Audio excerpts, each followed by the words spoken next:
have entered the PM Entertainment Podcast.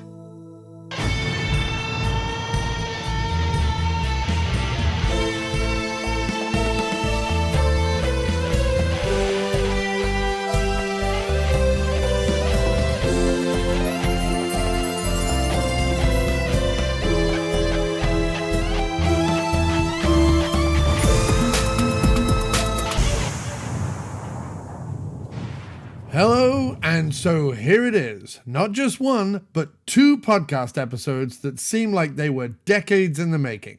Finally, I am so very proud to present the PM Entertainment Podcast celebrates and honors Rick Pepin Bonanza. We've got a whole host of PM alumni talking about Rick, including an amazingly touching tribute from Paul Volk that he read at Rick's funeral. We've got a full interview with cinematographer Ken Blakey about Dark Breed and working with Rick. We've got a Dark Breed discussion with returning friend of the show and fantastic guest Matt Perea from the Direct-to-Video Connoisseur podcast. And on episode 2, we have our full interview with Rick Pepin, I believe his second to last interview ever. And we have a brand new chat with Joseph Mehi in which he tells so many funny, heartwarming stories about Rick, making movies and his PM family that you'll laugh, you'll cry, and you'll hopefully be glad that if you're a regular listener, you waited this long for a new episode, and if you're a new listener, you'll be glad you found this little corner of the internet. I'm your host, John Cross, and don't forget that if you like this show, please, please, please remember to rate and review us on any of the podcasting platforms you use, share our Facebook posts, share our Instagram posts, like, comment, and you can contact us at any time via our email, pmentpod@gmail.com. That's pmentpod@gmail.com. Or leave us a voicemail at 347-669-0053. And I just want to say on a personal note that when I started on this journey, I had no idea what I would find or if anyone would be interested in talking about PM films.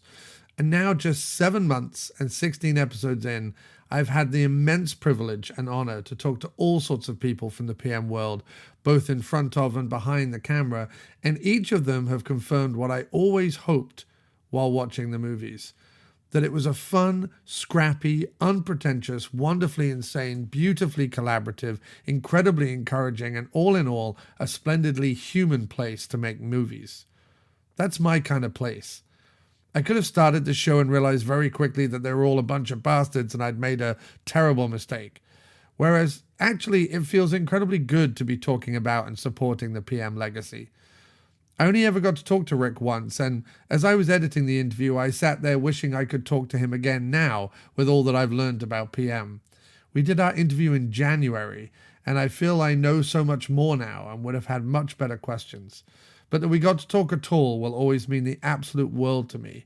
I adore the movies him and Joseph made, and I'm excited to keep shining a light on them. In April, about a month, maybe 5 weeks after we had launched the podcast, Rick emailed me. As I said, the first few episodes of the show had come out, and I want to read to you what he said. Hey, John. I just wanted to drop you a quick note to say how much I've been enjoying your podcast. Both the Steel Frontier and Living to Die episodes were fantastic and full of great insights. Wings Hauser's sudden passing was such a shock. He was a truly talented and deeply underappreciated actor, and I thought your tribute to him was heartfelt and beautifully done. Then hearing about Richard Norton's passing shortly after really hit hard. He was a pleasure to work with on Cybertracker, a great screen presence, and like so many of the martial artists we had the chance to collaborate with, he was a total pro, a true gentleman, and a real trooper. Working with Ken Blakey was always a pleasure. He was the only cinematographer I had complete confidence in to deliver a great-looking show, no matter the challenges, even on our notoriously tight PM schedule. No matter how fast we had to move or how tough the conditions were, Ken had a way of staying calm, focused, and making it all look effortless. Knowing he was behind the camera gave me peace of mind that we were in good hands. Working with Don Wilson was, hands down, my favorite experience with any of our actors. He was incredibly easy to work with, absolutely no hassle. Whatever we needed, he stepped up without hesitation. He put in long hours without a single complaint. All of our martial artists were impressive, but Don truly stood out as the best. Thanks again for continuing to shine a light on the PM Entertainment story. All the best, Rick Pepin. He sent me that off his own back. Didn't need to. Wanted to compliment the shows that we had done. Wanted to lend his voice to the tributes to Richard Norton and Wings Hauser. Wanted to celebrate his friend Ken Blakey and his cinematography. And wanted to talk about Don Wilson. And he wrote me that email. And I'll always keep it and I'll always treasure it. And I think that's just a testament to who Rick was. If you listen to that email, I think you get a sense of the man, or I do. And he's going to be so greatly missed. Since Rick's passing, his family has confirmed that they talked about the show, the PM Entertainment Podcast, with him, and that they all liked the show. I want to say a huge heartfelt thank you again, Rick, and thank you to his family. And also thank you to all of you out there who listen. Thank you so much.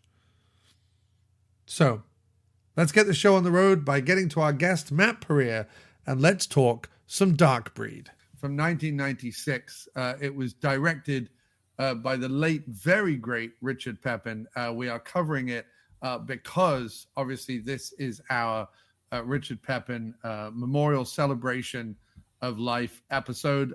We are covering Dark Breed because we've had it confirmed by Joseph, but also just by the fact that he made so many of them that the sci-fi action films were really his niche. In fact, Joseph Mary couldn't care less about sci-fi films. He always thought, oh, you're adding a layer of expense that we shouldn't be spending.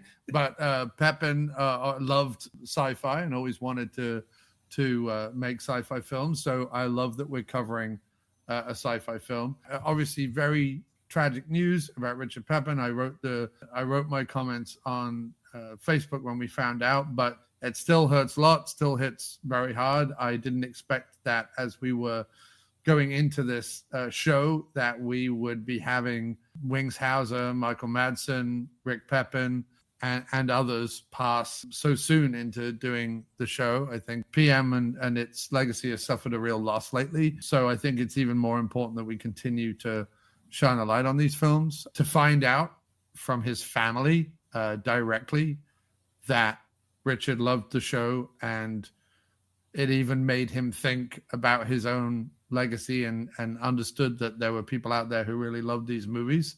I can't believe that's what the show was to him, but I'm very proud that it was. That's amazing. And I'm glad that he listened and talked about it with his family. I just think I don't have words for that. That to me is too amazing. And I'm very pleased that was part of the last, few months of his life. So that also makes me think we just need to keep going with this and, shining a light on these movies, because they really are. They do look, to me, they are the sweet spot for direct-to-video movies, which is that they tell their story in a good 3-act structure. They have expert craftsmen and skilled creatives working on the movies very clearly, very obviously. They have a sense of their own fun.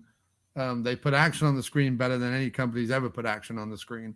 And they elevate way beyond what most people review the movies, though the way most people review the movies, to my way of thinking, staggeringly unfair. I think they elevate themselves way above that. And we'll get into that with this movie. But so Matt and I talked about it, and we picked Dark Breed. Matt had just watched it and reviewed it for his blog, Direct to Video Connoisseur, as part of his celebration of Rick's life and Rick's career and Rick's talent. And so we decided, well, let's make that the cornerstone movie for the memorial show that we're doing today. And Dark Breed is one of the PM classics that I think needs to have more light shed on it. It's one of those that I can't believe when you first hear about PM Entertainment, you don't hear about T-Force and Dark Breed and some of the Pepin Scalia matchups that we got, because you don't like when people say PM, I don't think that most people think about the sci-fi ones. And I think the sci-fi ones, and certainly the Scalia Pepin ones, really have a lot to offer, especially with their action, but also with their science fiction. So it's from 1996. directed by Richard Pepin. It is shot by Ken Blakey. It is edited by Paul Volk. So the composer is Louis Fabre.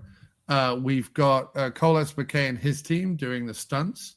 And in the cast, I think this is a fantastic cast. We have Jack Scalia as Nicholas Nick Saxon. We have Cindy Ambuel plays Burgess.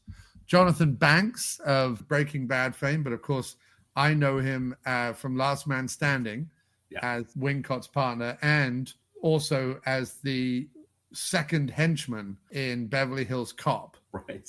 He gets thrown over the buffet, right? He gets thrown over the buffet. That's what I always remember him for. Greg Brazel as Lasker. We've got Carlos Carrasco, who's great as Fox. And we have, of course, the wonderful Lance Legault as Cutter, who obviously I'm a big fan of from the A-Team.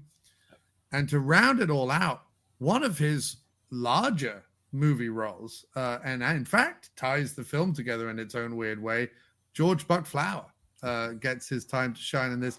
Yes, he's playing yet another George Buck Flower hobo role, but it's fantastic. He gets a little moment with Scalia. He gets moments with Jonathan Banks. He gets little scenes. He even gets a scene with Cole S. McKay. Right. So that's wonderful. It's written by Richard Preston Jr., who, while is not a name that you would necessarily go, oh, okay, it's not like Jacobson Hart or whatever, who wrote a ton of PM things that we talk about all the time. However, not a bad run of PM films. We've got Hologram Man, Cybertracker 2, The Silencers, Dark Breed, Little Bigfoot, Recoil, The Sender, Little Bigfoot 2, The Journey Home, and he writes a lot of LA Heat and Hollywood Safari. In fact, he writes 6 episodes of LA Heat and 5 episodes of Hollywood Safari. So a key PM player that we clearly need to delve into more of his things. Wrote some great sci-fi related movies. So, I mean, look, he's written Hologram Man, Cybertracker 2, Silences, Dark Breed. He and The Sender. He is clearly someone who knows his sci-fi onions. Obviously, a lot of those are directed by Pepin or shot by Pepin. So a good partnership, I think. Pepin and Preston Jr., I think did pretty damn well. That is our PM cast and crew notes. Matt, as always is customary, we hand over to the guest to start us off with the plot of 1996's Dark Breed and the wonderful Jack Scalia versus aliens in a warehouse.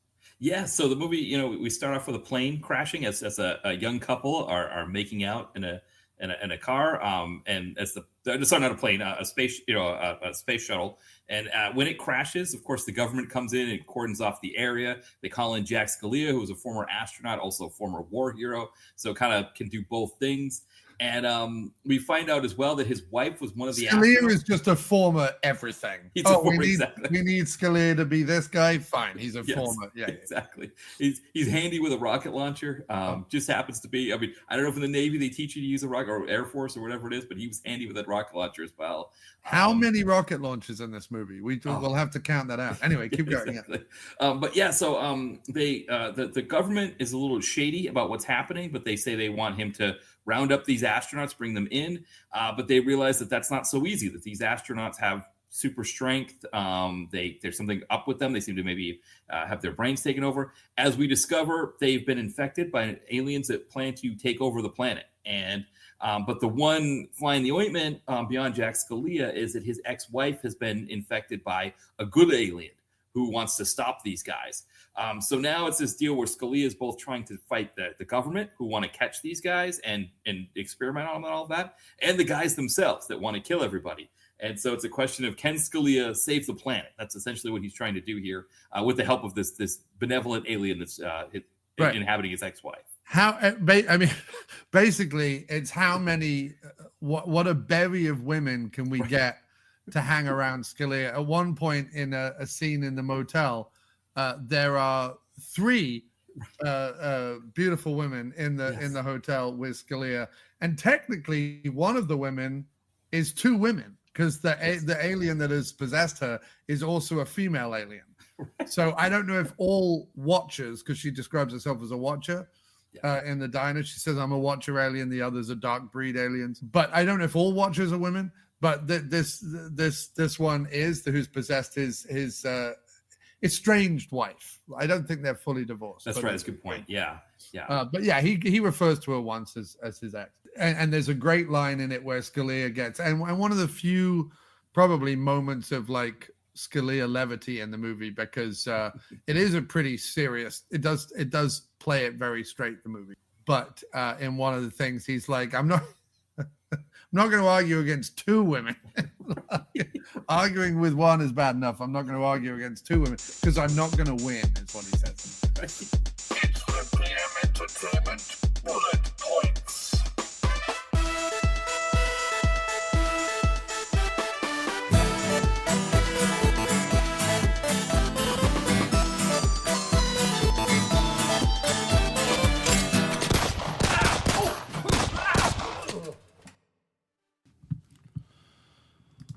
I tell you what, this is going to be one hell of a list, I promise you. We have, during the opening credits, there's running through corridors, flashing lights, screaming and gunshots, a space shuttle crash, a shed ton of military vehicles, including a hovercraft, alien-infested astronaut throws guy in water, alien-infested astronaut breaks guy's arm, alien-infested Jonathan Banks punches through a guy's abdomen, multiple bazooka shots and explosions, bazooka hits truck that's already being driven while on fire, causing it to explode, fly into the air and flip over. Jack Scalia attaches himself to a helicopter, truck does an insane skid with sparking tires, alien-infested astronaut steel truck that has a plastic-wrapped mobile home on the back.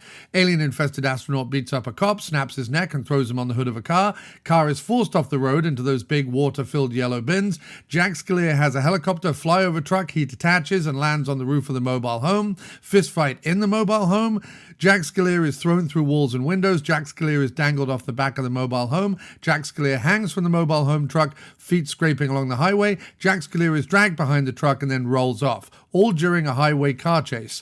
Mobile home is detached from the truck, cars crash into it, everything explodes, and two cars flip in midair through the explosion and roll down onto the freeway on fire. Another car flip with no explosion this time. Nurse thrown into glass in operating theater. Several nurses, doctors, and military men are thrown into walls and through glass and into hospital gurneys, etc. Gunshots, blood squibs, and big dive behind desk. Alien-infested astronaut jumps through glass. Jack Scalia pushes alien-infested astronaut and finally shoots him several times through multiple panes of random glass. Hobo Buck Flower is beaten up by stuntman Cole S. McKay cameo. Random bullies are beaten and thrown about by alien-infested astronauts. There's a warehouse shootout. Alien astronaut is shot with rocket launcher cannon thing, explodes and goes flying through the air. Another alien astronaut is shot directly with rocket launcher cannon thing and is set on fire. Female alien astronaut shoots at van until it explodes. Hideously bloody corpse. Jack Scalia fights one of Legault's evil hench soldiers, during which they burst through and break several steam-filled pipes. Shootout at the motel, followed by a van car chase. Jack Scalia gets thrown about while hanging off the back door of a van. Jack Scalia falls off back of van and uses cable to climb down into a satellite dish that's being dragged behind the van. There's not a lot of reason for this, but it looks really cool. Scalia's satellite dish is constantly hit by a car and he kicks the car away repeatedly. Scalia gets back into the truck and with bazooka explodes evil truck chasing them. Cars flip through the explosion, because of course they do. Bad guys blow up church with rockets and bazooka. Warehouse shootout finale. Army guy has Gatling gun that fires exploding grenades or something. Van explodes. Men jump out of the explosion in slow motion. Alien astronaut bazookas army guy with grenade gun and there is a full body burn. Alien bursts out of Jonathan Banks' back. Alien strangles guy with tongue. Guy attaches mind to alien and blows them both up. Alien grabs woman through the ceiling. Alien shoves its claw through woman's body, holding her in the air. Bad guy with mustache is shot about 43 times. Good alien electrifies Legault to death. Alien is blown up and back into the rafters and then explodes. Console then explodes and Scalia runs away from warehouse explosion in slow-mo. Gratuitous teens making out in a soft-top car by the docks. Gratuitous Lance Legault face. Gratuitous handheld sci-fi tracking device with pointless flashing red lights on it. Gratuitous Jack Scalia turning his cap backwards before firing a bazooka. Gratuitous cat's eye contact lenses. Gratuitous hobo George Buck Flower. Gratuitous glowing green alien pods. Gratuitous Jack Scalia flashbacks to when he was an astronaut. Gratuitous 5 Easy Pieces rip-off scene PM style. And gratuitous Jonathan Banks naked butt crack. Wow, that's got to be one of the greatest lists we've had so far here on the PM Entertainment Podcast. It's a fantastic film. The action sequence as it kicks off. First of all, we get some special effects from PM in this movie. We get practical effects. we get blue or green screen effects, we get CGI effects, men in suit monsters, we get some gore and some like innards and things. And I think, to be honest, considering some of the terrible shash CGI I've seen in straight-to-video and or TV movie sci-fi channel films, I actually have to say that the CGI in this, I don't mind it. It's actually fine. I mean, to do what they do, which is sort of essentially like the alien coming through the skin kind of thing, and like showing up like the ridges of the alien coming under like a layer of the skin or whatever. Very difficult to have done that authentically with practical effects, and certainly nowhere near the budget on a PM film. And normally when I see CGI like that, I don't like it. I thought they did pretty well. I thought it was actually kind of like a unnerving kind of creepy effect. Are there some shots where the CGI goes too much? Sure, of course, always. But in general, I thought they did a really nice job where, like, especially like seeing the knuckles get all ridged and the necks and the cheeks and the chins kind of break out almost like they're going to have gills or something. Like, I loved all that stuff. I thought that was really well done for CGI. And then the practical effects too, just really good in the movie. So, but let's go through action sequences. So we start off the shuttle crashing into the water. This is a combination, I think, of some blue green screen effects, some miniature effects, some practical on-set like sparks and explosions and things, and then sort of a composite of like the edit sort of saves the, you know, you don't, the shuttle crashing into the water is sort of done in sort of quick edits, but fully effective. What do we think, Matt, about the very 1950s nod to the soft top car that the teenage couple are making out in? They're making it out in a convertible that might as well be from the 50s, and it might as well be, you know, little Bobby Sue and Jimmy, whoever, you know, making out. I loved it. I thought it was a nice little nod to the 50s, which is obviously where these movies kind of started their life. Always makes me laugh when people are like, well, they're just ripping off Alien and Predator. I'm like, if you feel that way, then Alien and Predator are ripping off 1,001 1950s sci-fi films. So shut your neck. But anyway, Matt, how did you feel about that opening sequence? Yeah, no, I loved it. I mean, this is, again, one of the touches that we got in the 90s from these directors that were born in the 50s, you know, maybe late 40s into the 50s, who grew up in that period of the 60s where these 50s movies were on TV or were in the theater. You know, they would go see them in the theater. And, you know, whether it's, Pepin here or, you know, Fred Olen Ray uses these kinds of things a lot. Wynorski, Albert Pyun would always talk about being inspired by that, but then he would always take it in this other direction. And you never knew where it was going to go. But it's something that I always appreciate. I think going back to what you're saying, you know, talking about like the Asylum, where they can be a little bit more crass and cynical about this.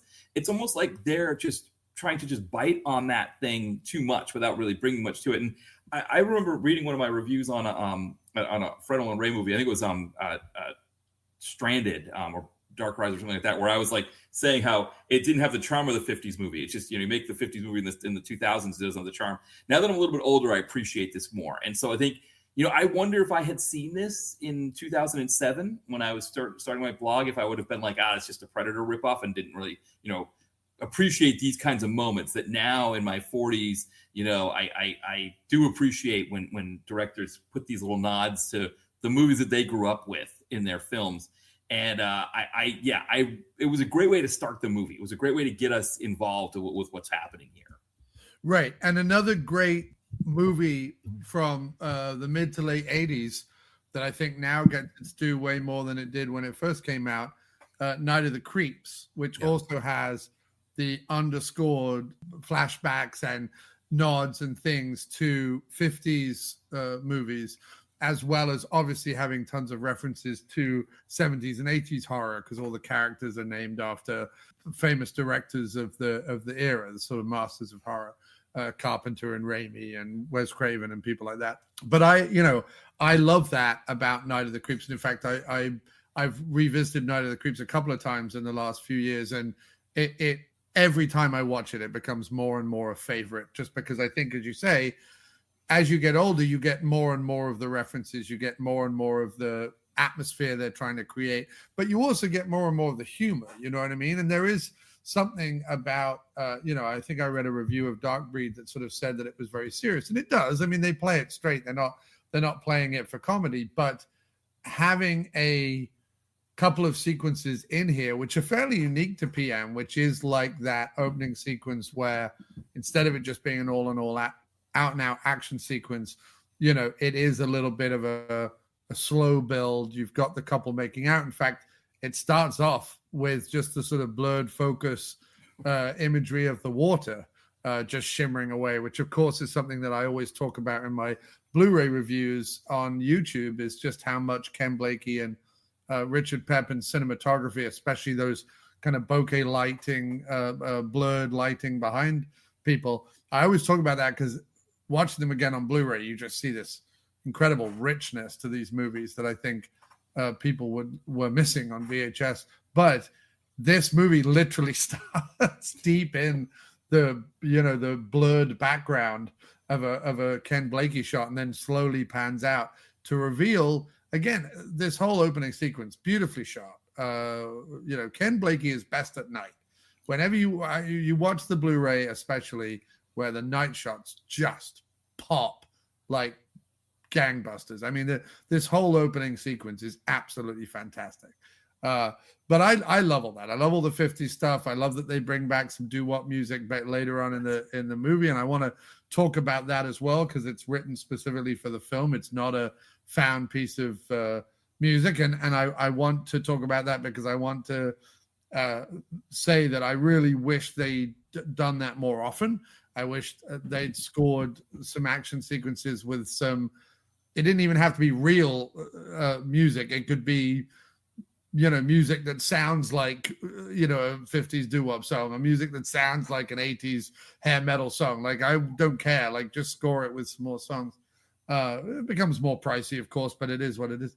So I loved all that. But then, of course, once Scalia is turning the cap backwards and slinging the bazooka on his shoulder, you're like, oh, this film means business. Right. Talk us through it, Matt.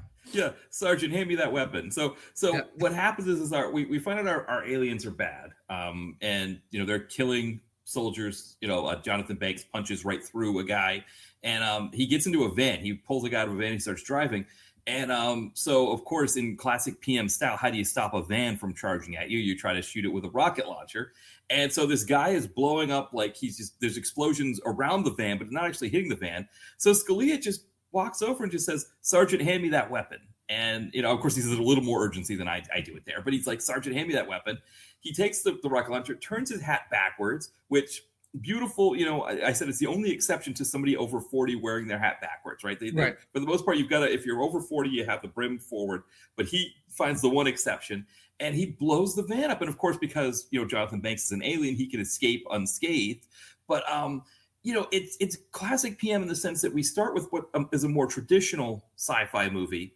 But then you know that they're never going to go that far away from giving us something like this. And I think it's one of the other things that's beautiful about PM is that, every 10 to 15 minutes, you're going to get an action sequence.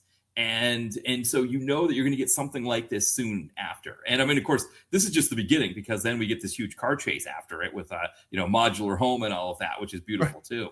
Because these super intelligent, super strong aliens look at they stand on the highway. They're trying to steal a car. They stand on the highway and decide that instead of taking a bunch of nippy cars that could get them away quickly, they're going to steal a truck with a modular home on the back of it, which is just, it's fantastic for us because we're like, oh, okay, here goes an action sequence with an enormous fucking truck and a mobile home on the back and all the rest of it.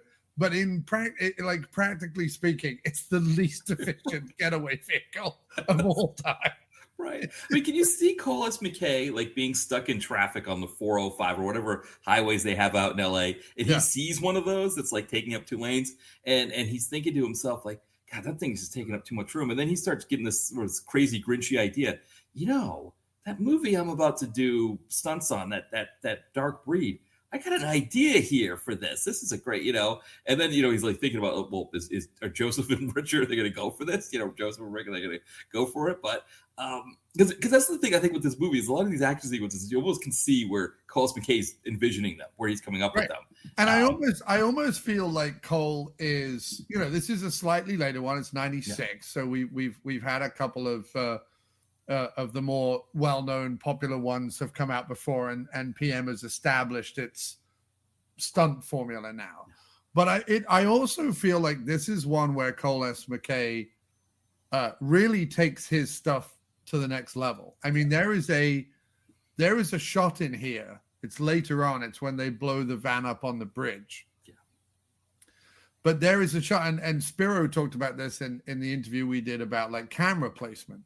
But there is this phenomenal bit. He's like, the more interesting places you can place the camera, and the more interesting places where the camera can interact with the stunt directly, the more exciting it is, rather than just placing it by the side of the road and blowing a car up. Like, place it so that the truck lands on the camera, place it so that the truck rolls past the camera, place it, whatever it is. And in this movie, Cole S. McKay, a second unit director, places, I don't even know how he achieves this. This is absolutely phenomenal.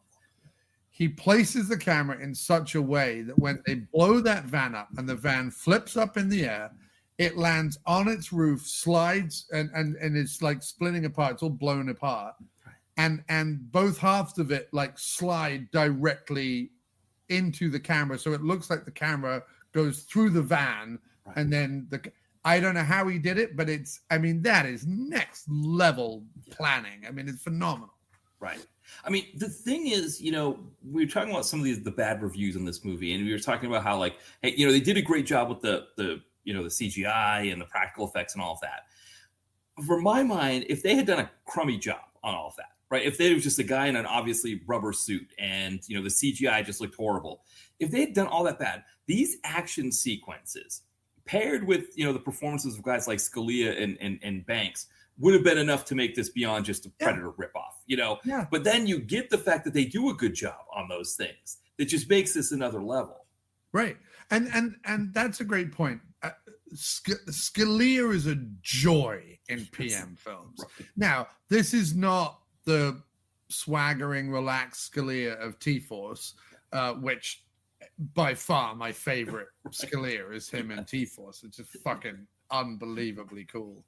But playing this seriously, playing this with heart, playing this with the fact that both his ex-wife and his best friend are infested with aliens, and therefore he knows he's probably got to say goodbye to at least one or both of them. Yeah. Coupled with, the fact that he loses people along the way, and a lot of the people, coupled with the fact that the person he's working for, Lance Legault, as Cutter, is a massive scumbag and basically engineered this whole thing.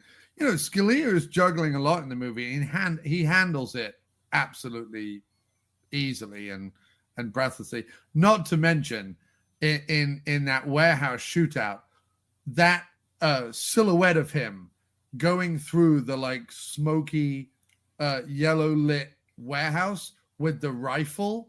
I mean, he just fucking looks the business, doesn't he? Yes, yeah. No, he's amazing. When we think PM leads, I think a lot of times we think of someone like a Don the Dragon Wilson who did a lot of movies, or Wings Hauser just because he's so memorable. But Scalia, for his run on PM, I don't think it doesn't get much better than especially T-Force and Dark Breed. These are the two that I've seen so far. So I haven't seen Silencers. I think it's Silencers. Yeah. So I haven't seen that one yet. But these two, I mean, I was joking that, like, for a two movie PM run, that maybe Jonathan Banks is only better because he's got this movie and Last Man Standing as his two that I've seen. Right. But I mean, Scalia is right there. I think you've got to, with Gary Daniels, all of these ones that he just doesn't have as many movies as them, as Daniels or Wilson or even Fahey, right? Fahey, exactly. Yeah. But you've got to put him right there because, I mean, these performances are just they're like next level lead, actor lead movies. Yeah, and I know that he was obviously like worked more with Pepin, and I understand that he sort of mainly did the sci-fi stuff and so on. There's a huge part of me that wishes that, and it's to do with his passing resemblance to Roger Moore, but there is a huge part of me that wishes PM had done like a spy action trilogy with Scalia. I mean, he could have been an amazing secret agent, army captain, whatever. Pick your, he could have been really good at that. Like they do a little of that with like Speakman in Land of the Freeways, like a security guy who's working with you could have done like Scalia in the Secret Service would have been great. Any number of movies. It's funny because Gary Daniels, another PM alum, did a 2-film James Bond style franchise because Daniels was like, I'd like to play James Bond style movie. And he did 2 of them. They're not great. The action in them is pretty great, but unfortunately Daniels just didn't have the chops to pull it off. Can you imagine Scalia doing like a secret agent movie? I'd be all over that shit. Yeah, I was Scalia in a tux at like a fancy dinner thing. I mean, well, he did. So he does. I was looking up. He did a movie that is basically a Die Hard ripoff where he starts off in a tux. Right. Act of War, I think. Act of War. That's Act of War. Yeah. Yeah, it's Act of War where he plays Jack Gracie. Right. But again, like, I've not seen that, and I do want to see it. But imagine PM making a few of those movies. That to me feels like a missed opportunity. Yeah, because I think the thing that would have been very PM or like kind of PM's take on a James Bond is having like someone like Scalia with his thick New York accent. Maybe he even makes it a little thicker, so it's sort of like PM sort of rough and tumble American version of that kind of thing. I think that would have worked out really well. It's a shame, and you don't know why some of these things didn't happen, or I mean, it might have been the scripts. I mean, it seems like with like, for example, with the sci-fi ones, it seems like with Pepin, it was kind of like, hey, we got this idea for one, and he would, here's Evan Laurie saying, hey, I got an idea for a hologram man. Like, yeah, let's make it. Let's do it. And again, Preston help out with the script, and then that was it. They made them. But with GoldenEye being the big relaunch of Bond in 1995, that was like a big, oh my God, Bond is back in a big way. I remember GoldenEye being this huge release because there hadn't been one in 6 years or whatever. I think it's licensed to kill 89 or 90. I think so. Yeah, it's definitely late. Yeah, something in that. Yeah, but I know what you mean. Yeah. With Bond being relaunched, I mean, poised perfectly for PM to. By the way, poised perfectly for PM to release their version of a James Bond style, end of the Cold War. I don't know. That would have been great. But we don't get that. But what we do get is Jack Scalia being badass, and he's like the thinking woman's Totty, right? He's like the thinking woman's handsome chap. You know what I mean? He's got a pressed pair of slacks, and he's not afraid to wield a rifle while wearing them. Yes. Yeah. I mean, he's everything you want. And like you said, there's that sequence where he's in the hotel room with with Cindy Ambule, with the what was it? Robin Curtis, the Dr. Marion. Yes, Robin. Yes, who people might remember from Recoil. She watches as each of her sons gets picked off by Gary Daniels, and he's angry at her husband for that. Yeah, I mean, and then of course Donna Scott, who the only other thing I knew her from was she had a small run on Nash Bridges, and so I remember her being on that. But she's so it's like kind of like him with these 3 women in the hotel room, and you kind of get this sense that he's kind of like that, almost like a Charlie's Angels kind of vibe there with him, right? Yes, and it's almost I love the vibe of Dark Breed, and I don't mind that they take it seriously. But there are moments where I wish Scalia got to be a little Roger Moore, and one of them would have been in that motel room, because can you imagine him raising an eyebrow and being like, 3 lovely ladies? You know what I mean? Right, exactly. Or is it technically 4? Because one of them is overtaken. There was some moments there where they could have gone that way, but then of course, sadly, Deborah gets shot, and therefore we have to play the emotion of that, because obviously Scalia is trying to save all the ladies, because he doesn't know if his wife's taking him back yet. So he's hedging his bets. He's like, I've got to keep Donna alive, Deborah alive. I got to keep Marion alive. By the end of the movie, he's like, well, I failed on all. I failed on both counts with them. So I better go back with Cindy Abule. And listen, that's absolutely fine. They're all attractive, wonderful women. And so, whatever he ends up with, great. But Scalia in that hotel room is hedging his bets, I think. Right. Yes, I know. I agree completely. He's like, well, we've got to save her because what if she was the one who likes me? Right. Exactly. Yeah. Did I have sexual tension with her? Yeah. I don't know. And then in true PM fashion, right? You think, okay, shootout, somebody dies. We're going to take a breath here. We're going to take a beat. Right. And instead, they're running out of the hotel. Yeah. The guy is picking them up in this blue bread truck that they're using for the purposes of like surveillance and stuff with a big satellite dish on the back. He goes, well, what happened to Cindy? What happened to her? Oh, she's dead. And then he just points his gun and shoots one of the army guys that's chasing after him. Just hangs out the side of the bread, just shoots him, and then the car drives off. And then, of course, what I love is that, any other Carlos Carrasco, who's great in the movie. I love Carlos Carrasco is the driver. Yeah, he's fantastic. What I love is like any other movie would just be fine with the fact that the satellite dish got knocked off the back of the bread truck, and that's it. It's fine. But PM's like, no. And again, I'm guessing here that Cole S. McKay was out in Big Bear on the lake watching people tubing, riding on the back of a speedboat. Right. And he's like, I wonder if we could do something like this. What would it be? We can't have an inner tube in the middle of the highway in LA. It'd have to be something metal. And then maybe he sees like, maybe he's watching an old PM movie and sees like the satellite on the truck or whatever. And he's like, yeah, okay, all right, now we got something here. One of the best action sequences in a PM film. So it's like we get this moment where there's him with the women, and one of them gets killed. Okay, we don't have any time to really think about that because we're in this truck and suddenly we're into one of the best action sequences, I think, from any PM movie, period, any of them. Well, it's interesting that Last Man Standing, which was Spiro's first movie with PM, has Jonathan Banks in it and features an extended sequence where a stuntman is hanging off the back of a Securicor, like an armored truck, a Brinks truck or whatever. Yeah. And he's hanging off the back on some money bags that are tied to chains and being swung around the highway. And it's almost like Cole S. McKay watched Last Man Standing and went, all right, I see you, Spiro. Let's see if Cole can't step it up a bit.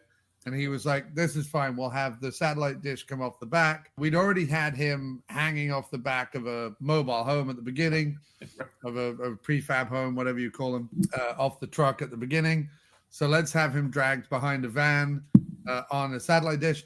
One of my favorite things about it, though, what Cole does, where he steps it up a little bit, is he gives us the satellite dish interior point of view shot. Yes. Which we haven't had before, which I thought was fantastic. Also, what was fascinating about this stunt sequence that I really liked, a lot of focus on the two young stunt guys driving each of the vehicles. You've got a gentleman with a mustache, an older gentleman with a mustache driving, I think one, like another kind of bread truck kind of van. And then you have this younger guy, much younger guy, driving the car that keeps trying to hit Scalia's satellite dish. But a lot of focus on those guys, and also something I noticed from PM, which we haven't mentioned on a previous episode, and that is, if you want crowd scenes, don't forget that your stunt team will also be in your movie. Essentially, you're already paying them as stunt performers. You don't have to pay them as actors. So there's so many cases in this movie, whether it's army guys, whether it's the two hoods who beat up George Buckflower, whether it's the two guys driving this car, whatever, just put stuntmen in there. You don't even have to pay extras. Just put stuntmen as your extras in a movie. And that way you only really have like 20 or whatever official cast members, and everyone else is just stunt guys. But no, absolutely fantastic in this sequence. And like you say, it's the one that ends with the explosion on the bridge that is just absolutely phenomenal. Which again, as I did this sequence for my YouTube channel, just watching this sequence, and it's like there's all these points where you would say, this is where a normal, maybe a Hollywood movie or something would cut it. So like when he's first hanging off the bread truck, when he's trying to go out and cut the satellite dish off, and he's hanging off of it. That's like the opening sequence in Beverly Hills Cop. And so it's like, okay, so maybe that's enough, right? Well, PM's like, no, that's not enough. So next thing you know, he's kind of like hanging off of it, dangling on the ground. Okay, for a lot of ones, okay, we're taking it that extra level. Mel Gibson is hanging off the back or something. That's what we're doing, But PM's like, no. He's riding the satellite dish like a tube on the back of a speedboat. That's what we're doing. And then it's like you said, when those stunt cars are coming in, he's like there's that one moment where because they would get all these like cars that were like the size of houses, these big, Cadillacs and whatever, and the one car's like kind of swooping in, the younger stunt driver, and he's kicking the car. Yeah. And I mean, it's like Batman in the old Batman movie where he's like punching the foam shark, and asking Robin for the bat shark repellent. He's just kicking the car as it's like coming at him. Yeah. And then again, okay, so that's enough, right? He's riding the inner tube. That should be plenty. He gets the satellite dish. He gets back in the van. Okay, close up the van. We're out of here. No. We're not closing up the van. We're not out of here. Give me the rocket launcher again. Yeah. And then you see the look on the kid's face when he's got the rocket launcher. Like, oh no, this isn't good. Yeah. And I mean, he blows up the van. The van tumbles over. It looks like we got a stunt guy. I don't know if they had like just a dummy in the car and it was flipping it over, or if it's an actual stunt person driving it whose arm almost gets crushed outside the van. There's a Camaro that comes speeding by with no license plate that almost gets hit by one of the tires that's coming off the van. I mean, these little pieces here, like that scene alone, for anybody who's reviewing this for Letterboxd, that scene alone should make this a 3-star movie for you. Like, that's it. Unless the movie's doing something so egregiously bad, like it's racist or sex or something really horrible, it has a really, that should be a 3-star movie for you. And then everything else after that, you're just adding on, right. Because that. And it is. I mean, this movie. I mean, we haven't even got into like the fucking hospital sequence, right? And all the other sequences that are in this movie. But like, for this movie to have 4.2 on IMDb, I'm sorry, you're all of you are wrong. You are just wrong to call this cheesy sci-fi action. There's nothing. Listen, I get it. At the very end, once the alien is finally hatched and he's walking around and it's a bit gloopy and rubbery and whatever, fine. You can call that last 3 minutes cheesy sci-fi action. Everything that precurses that sequence of the big rubbery alien guy is there's no cheese anywhere to be found. It is a taut, well-made sci-fi action movie that gives you every single trope and then some. It adds new tropes to itself. It has, as I said, practical effects, great acting, beautiful women, lots of shootouts, aliens, all sorts of stuff that is happening in this movie. There is nothing cheesy about it whatsoever. And to give this a 4.2 is it's just so unbelievably wrong. I don't even know where to begin. And I get it that the world is currently seemingly filled with these people who just want to be heard and therefore will write any kind of hateful nonsense online. And maybe some of the reviews of this movie are just people who have no idea. But it's like when I see a PM movie and people are like, the worst movie I've ever watched. I'm like, you've not watched movies. If any PM film, I don't care what PM film, it can be their first ever City Lights movie or their first ever PM film. I don't care how amateur a PM film. There isn't a PM or a City Lights movie that's the worst movie ever made. There are so many worse movies made that to say that kind of shit, but you see it all the time, and it's just unfair because we've got two incredible like car chases in this movie. We've got no end of shootouts in this movie. The cinematography in this film. I'm sorry. Anytime we're in the warehouse or in the at night or whatever, and Blakey gets to like fill the room full of like dust and mist and backlight everything and create shadows and stuff. I mean, the sequence where it's raining in the like parking structure type thing. Right. and the guy, and you're just seeing these huge, amazing droplets of water with the light shining through it, and the guys coming through it, and then you've got Scalia all silhouetted over in the corner. I mean, it's stunning. For a B movie sci-fi action film, it's stunning. I'm not putting it up against fucking Kubrick, but I mean, for PM action films, it's the Kubrick of PM action films, you know? Well, because the thing is that the thing that we forget, and maybe hopefully when people see how direct to video is being made today, with people like Randall Emmett who are just like cutting corners, just throw it out there. I mean, Asylum's probably another one where it's like cut corners, throw it out there. You know, we're not worried about you getting the right shot. I think one of the things about Pepin and Merhi, you know, I think especially, you know, Pepin working with someone like Ken Blakey, is that they wanted the thing to look right.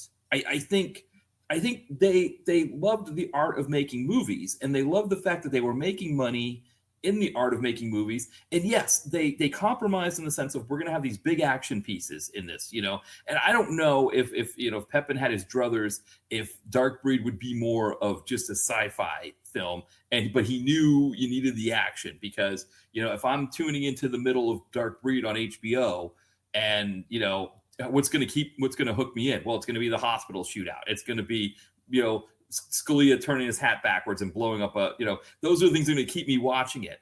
And I think that's perfectly fine as a compromise, in the sense of, like, if that, you're making movies and you're making money making movies, it's your career. Both of them, you know, they were able to do this. If having these action sequences in here and letting guys like Colas McKay and Spiro Rosados, you know, like, get hopped up on maybe Joe Cola, maybe we'll keep it family friendly, that they're like a lot of caffeine or whatever, but coming up with these big ideas, you know, these big sequences, but like, there's an earnestness in the filmmaking. There's an earnestness in wanting this thing to look right. And I think it's one of the things we talk about with PM, the look of a PM film. And yeah, Pepin, you know, was cinematographer, Ken Blakey is cinematographer. You know, Blakey kind of steps in after Pepin, and he puts his own spin on the PM look, but it still has that look. And I think this movie, with the two of them together, you know, Pepin directing and Blakey cinematography, it just, it looks fantastic. Yeah, because you couldn't, and I'm not saying this is Ken Blakey, I think was a supreme ultimate professional. I don't think this is the case at all, but you could imagine there being a world where, if he was working with a first, second, or third time director, where he's just like, all right, I mean, I'll do my Blakey stuff, but like, I don't need to really step up here. If you're working with arguably the other greatest cinematographer for PM films, Richard Pepin, your game has got to be, you know, at its very best throughout the whole film. Otherwise, Pepin will just shoot it himself. You know what I mean? They both developed ways to get the look of a multi-million-dollar film in no time at all. Like, there is, for example, talking about setting up the hospital sequence. Yeah. There is a amazing oneer. So like, just a rolling camera dolly shot, or steady cam shot, or tracking shot, whatever. I don't know how they did it, whether they had a rig, whether they just carried it very gently, I don't know what. But you get the doctor, Marion, Robin Curtis. You get her coming in through the door. You get her typing on a little sci-fi type keypad and like the big door open or whatever. You get her going into the hospital. You get all the people crossing over with patients and people in doctors' uniforms and gurneys and wires and whatever, all this sort of fun stuff that's great to do, right? And you get her into the room, and then it pans around and you get to see the alien, and that cuts. In that oneer, right, they only have to shoot that once or twice, and you have got so much bang for your buck in 30 seconds, because you have the big sci-fi door, which is probably just a cardboard thing that two people pull open when she presses the beepy thing. Right. But it works. I mean, it looks fine. It's great. Yeah. Then you go into the main hospital. Great. Just fill the hospital full of stunt people or extras or whatever, dressed up in suits and white coats, walking across the screen, and just let Ken film through it. Fantastic. And then you get into the thing. You've already lit the operating theater. It looks $1 million. You've got the alien on the gurney right there in the middle of it. The camera pans around, and then we're going to cut. And that, to me, is one of those like efficiency shots. It adds no end of Hollywood production value to the movie, but it doesn't take more than a couple of minutes to shoot. And the thing with Ken and Rick would be they would shoot it and move on. It wasn't like a Hollywood movie would spend a day shooting that whole thing. They were like, how long does the shot take? A minute? Great. We've got 5 minutes to do 5 takes, and then we're getting, that's how they worked. And by God, if they didn't get it done 99% of the time. There's a little bit of handheld stuff in the hospital shootout that I don't think works as well as some of the other stuff, and I think was probably done for time. Cole, throw your stunt people around the place, and I'll just kind of film it as they smash into things. And it works. Listen, it's a great sequence. It's especially great once Scalia shows up at the end and starts just repeatedly shooting the guy. But the handheld stuff doesn't work as well as like the other stuff. But the production value leading into that hospital sequence is just fantastic. And then your man is sort of the zombie, possessed, alien, infested guy throwing people into panes of glass. Oh, love it. Oh, it's beautiful. It's just constant pain. I mean, and again, it's one of those things like that sequence in particular. I'm looking at the clock and I'm like, okay, it's been about 10 minutes since the chase scene wrapped up. Right. We got something coming here. Like this isn't just going to be as simple, like, padding or transition sequence where it's like, here's some plot exposition. Let's move on to something else. No, something's going to happen here. There's going to be something going on in the sequence here, which I think is fantastic. And I think to your point about the stuff that didn't work as well, I think for a lot of direct-to-video studios, and I think there's a lot in the PM catalog that you could probably say that's kind of more the baseline for direct-to-video is the stuff that doesn't work a lot. And you get these, every once in a while, you get these inspired moments. I think what made PM special, especially with their big one, their ones that really work, like Dark Breed, is that they had more of the hits and fewer of the baseline. Oh, yeah, of course. Yeah. No, I mean, the strength of this movie is, and again, this is the other thing that needs to be mentioned, especially about Rick Pepin's direction. Because what would be very easy to drop the ball on with all of the visual finesse they're adding to it, with all the action sequence they're adding to it, with all the little moments and things like that. What would be very easy in a film like this would be to drop the story, for the story to become muddled, right? For the story to become confused, especially when halfway through this movie, they drop in the Burgess character and suddenly who wasn't there at the beginning, because they keep talking about, oh, your wife was one of the astronauts and you don't see her. It's all men. And you're like, where is this wife? She drops in and suddenly we're like, oh, wait a minute. There are good aliens. There are bad aliens. This is how her thing works. This is how that thing works. We're introduced to other MacGuffins, the little device that are kind of like a suicide capsule, but for the aliens, where, he's got to press the buttons on the canister in a certain way. Like suddenly we're being bombarded with information. It would be very different. It would be very easy for a lesser director, a lesser writer to kind of fumble the fuck out of that. And at the beginning of the third act, me being like, where are we? What are we doing? What have they got to do?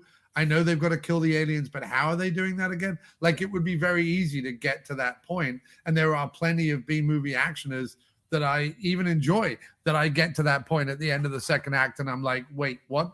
Where are we again? What's going on?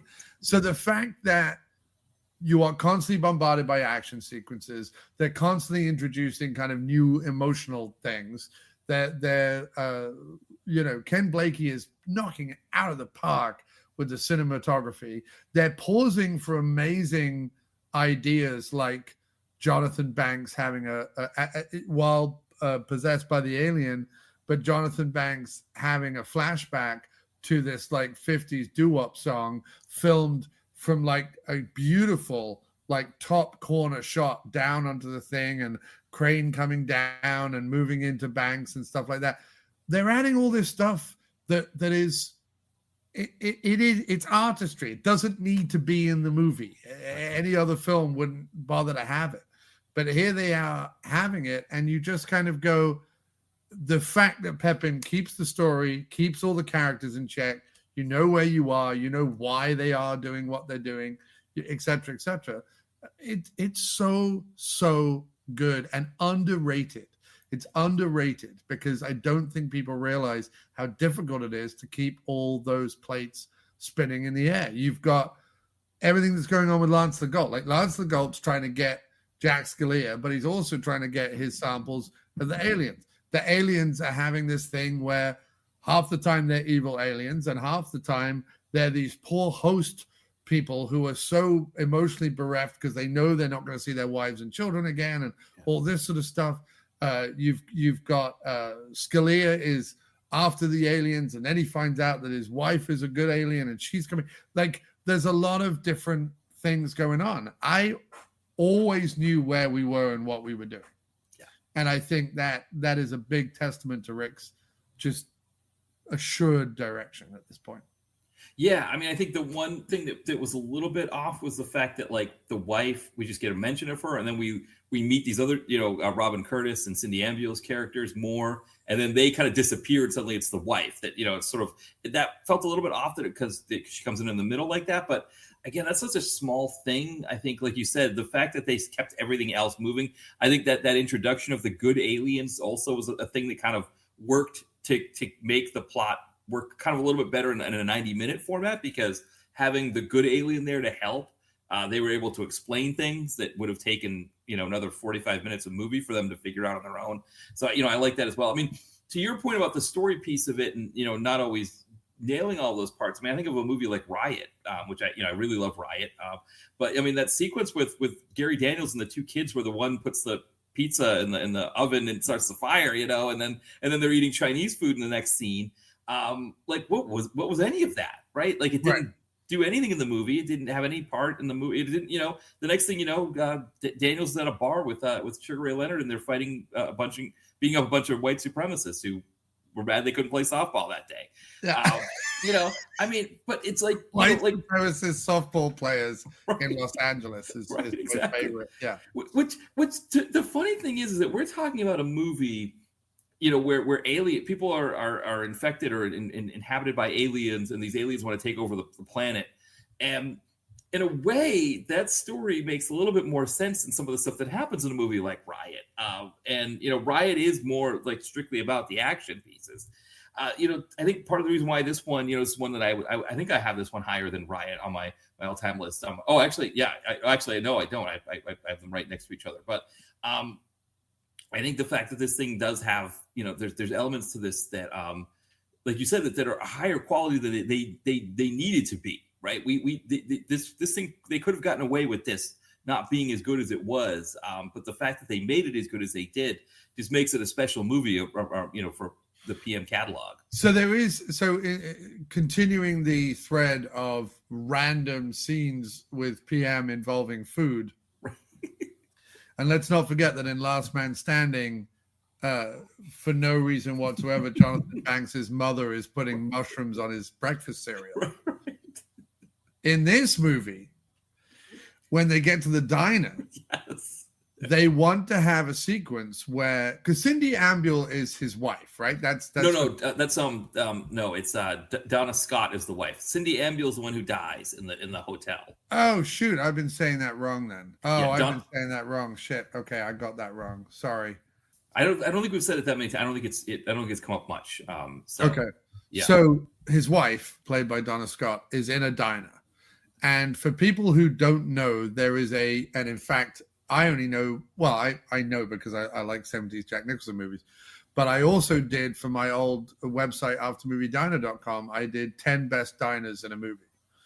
And one of the famous scenes in a diner in a film is the scene in 5 Easy Pieces, where Jack Nicholson wants a certain meal. And the woman is like, well, we don't do that.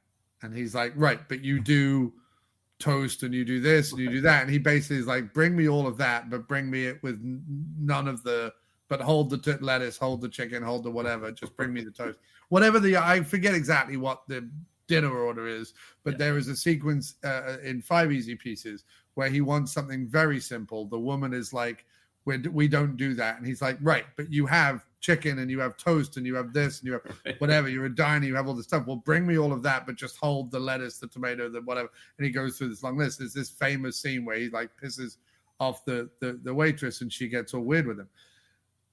Rick Pepin and I don't know who the 5 Easy Pieces fan is, whether it's Pepin or Preston Jr. or whoever, but they decide to reenact this in this movie where Donna Scott, as Deborah, his wife, and the good alien wants pizza.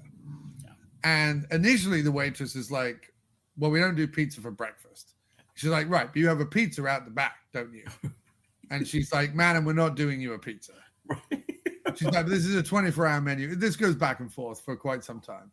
Then she says, well, bring me toast, cheese, tomato. Like, she basically goes through all the list of the makings of the pizza. And what's funny is they actually do it. Like, she actually does get, like, basically pizza toast is what she ends up making. And then at the end, they're like, well, the only way we can justify this 5 Easy Pieces homage in the middle of our movie is that as she walks away at the end and they're doing the, oh, we're going to get back together, don't worry about it, like chuckling between each other at the end.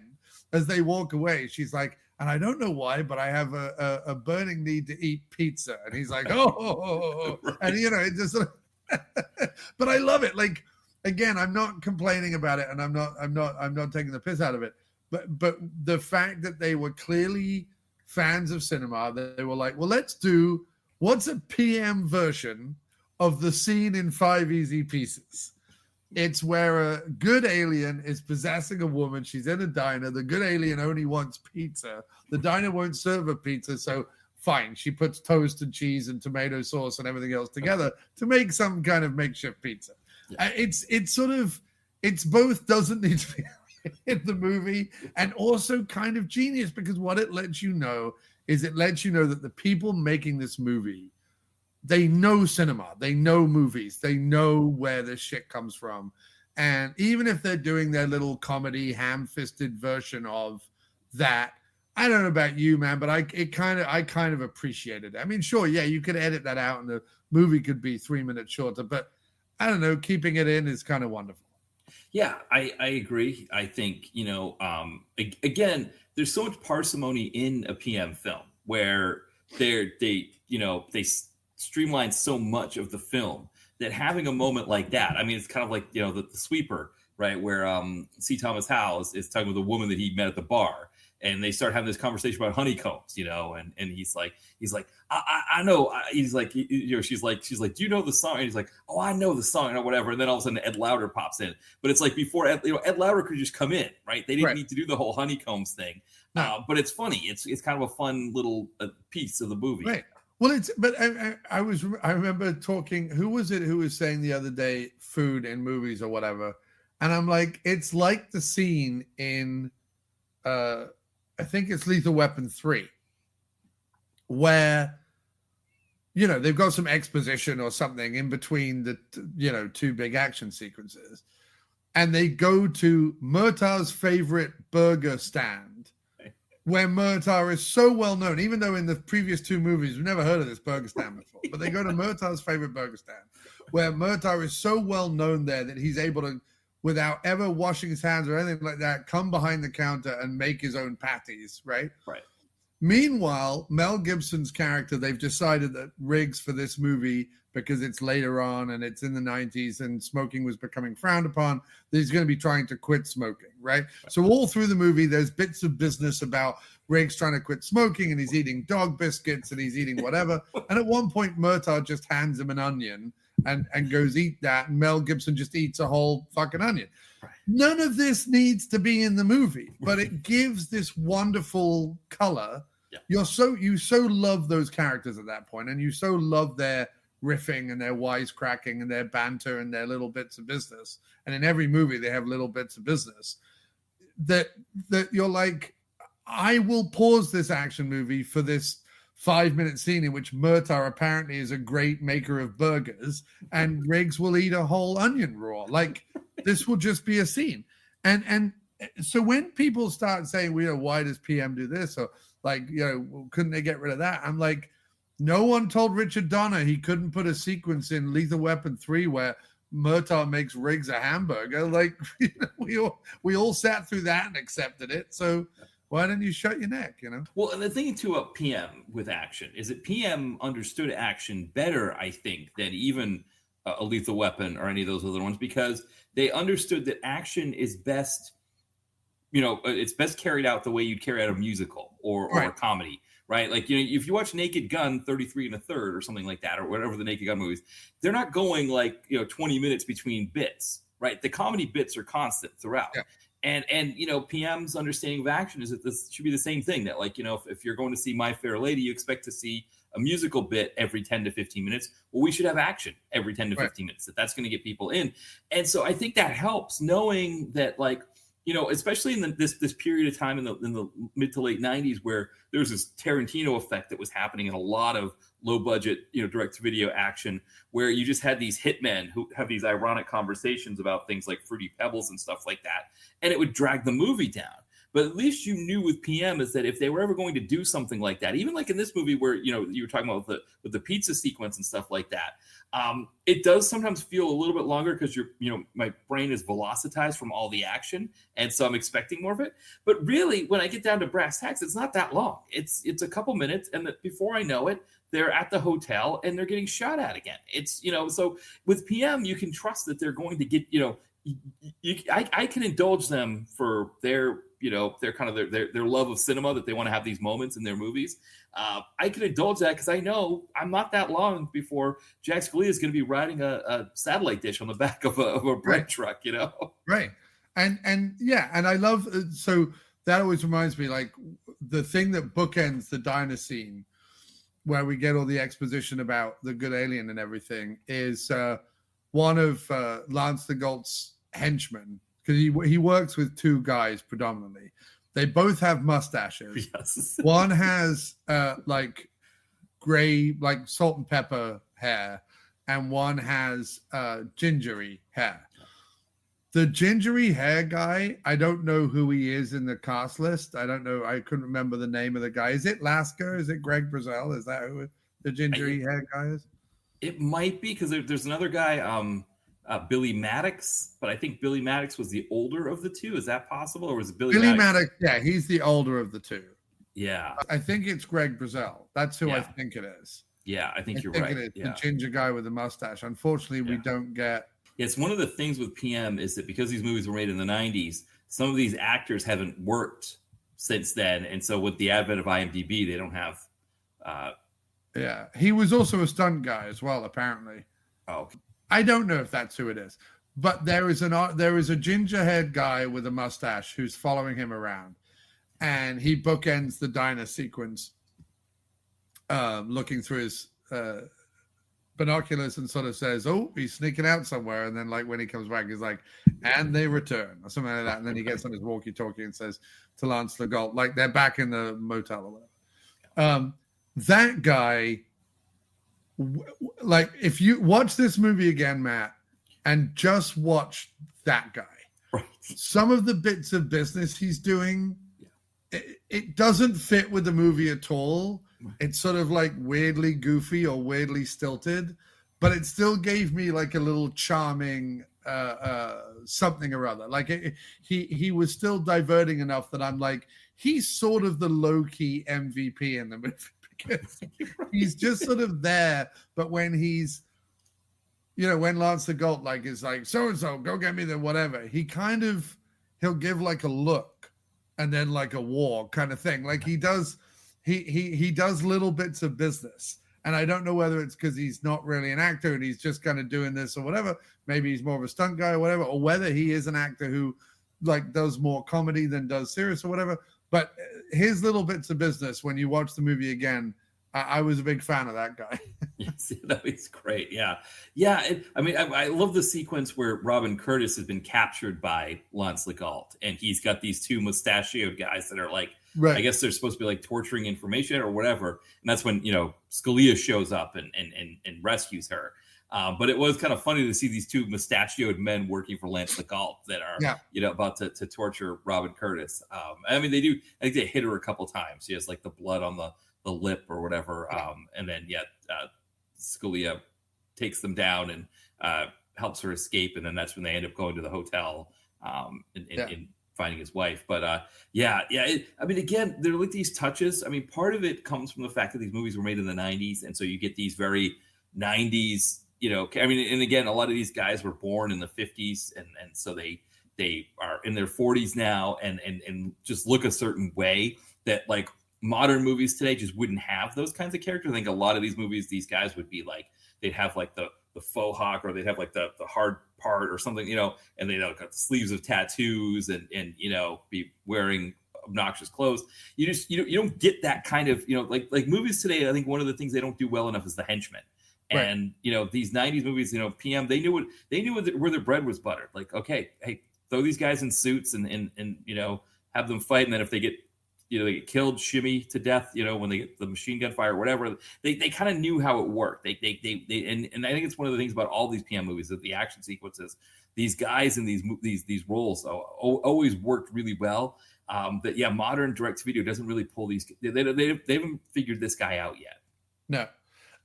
And then Lance Legault, effortlessly evil, effortlessly sleazy.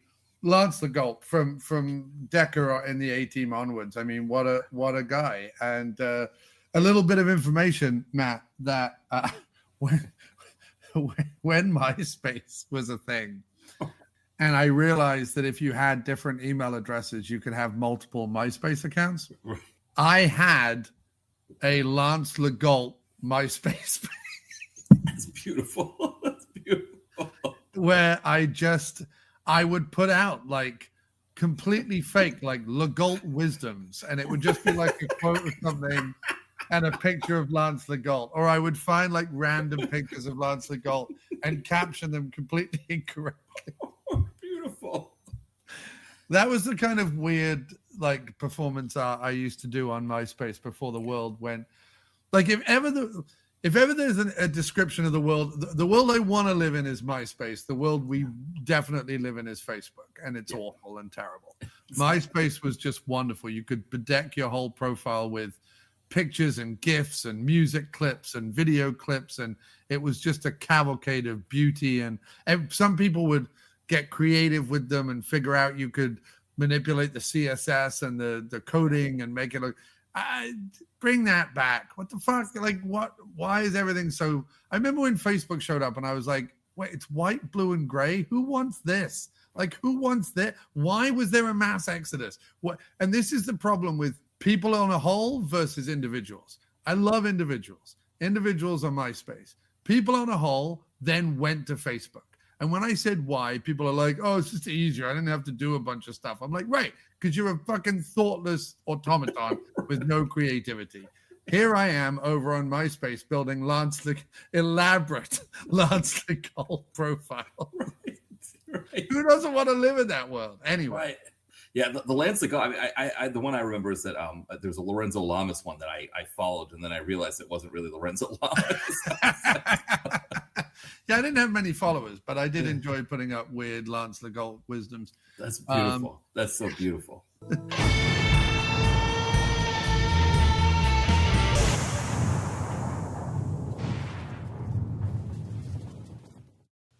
All right, now we're very honored to present our interview with Ken Blakey, cinematographer for Dark Breed, and we talk all about Dark Breed and Rick Pepin and working for PM and lots of good stuff.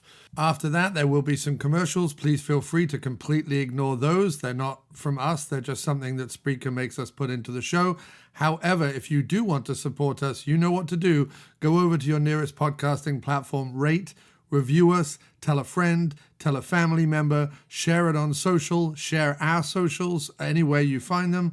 And you can also send us an email at pmentpod, PMENTPOD @gmail.com, or call us and leave a voicemail at 347-669-0053. Here's Ken Blakey. Thing that I found amazing about especially Dark Breed silencers to be the best, some of these newer ones that he's bringing out, is just how, especially the cinematography, just really pops. I mean, that depth of field. You know, I was talking on the To Be the Best podcast about you and Rick really using Vegas and all the lights and the neon and the machines in the background, giving it that depth of field where you get that bokeh effect of the lights. And, you know, some of the shots shot in the casino in that movie, just fantastic. And then you have those long shots of the balcony where I think it's either Rick or you who's on another balcony higher up in the building shooting down on Michael Worth, girlfriend. Just the haze of Vegas in the background and the blues and pinks. Oh, just stunning on the Blu-ray. Just really beautiful. We had a lot of fun in Vegas in those days. To Be the Best was one of the first films that I worked on, and Rick was a DP on that, and I was gaffing for him. And that's, as I think you know, I don't know if we've been over that, but that's how I got started there. Yeah. Mike Hall, who was the sound mixer for PM on pretty much everything they did, was an old friend of mine. And when I moved down to LA in '89, I called up Mike. I said, you know, I'm in town. Do you have any? I don't have any contacts. I just showed up and wanted to get in the business. And he said, I've got someone you should meet.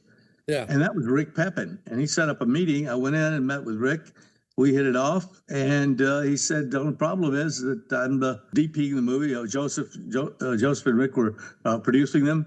Joseph was directing, and Rick was shooting the movies, right? And he said, don't, until, you know, we do something different, that's the way it's going to be, but keep in touch. And so I did. And it was, a year and a half, and I'd call him up once in a while. He'd always take my call, we'd talk. He liked my reel. As a matter of fact, when I moved to Los Angeles, I didn't have anything on my reel that was a feature film. I was a commercial cameraman up in the Bay in San Francisco.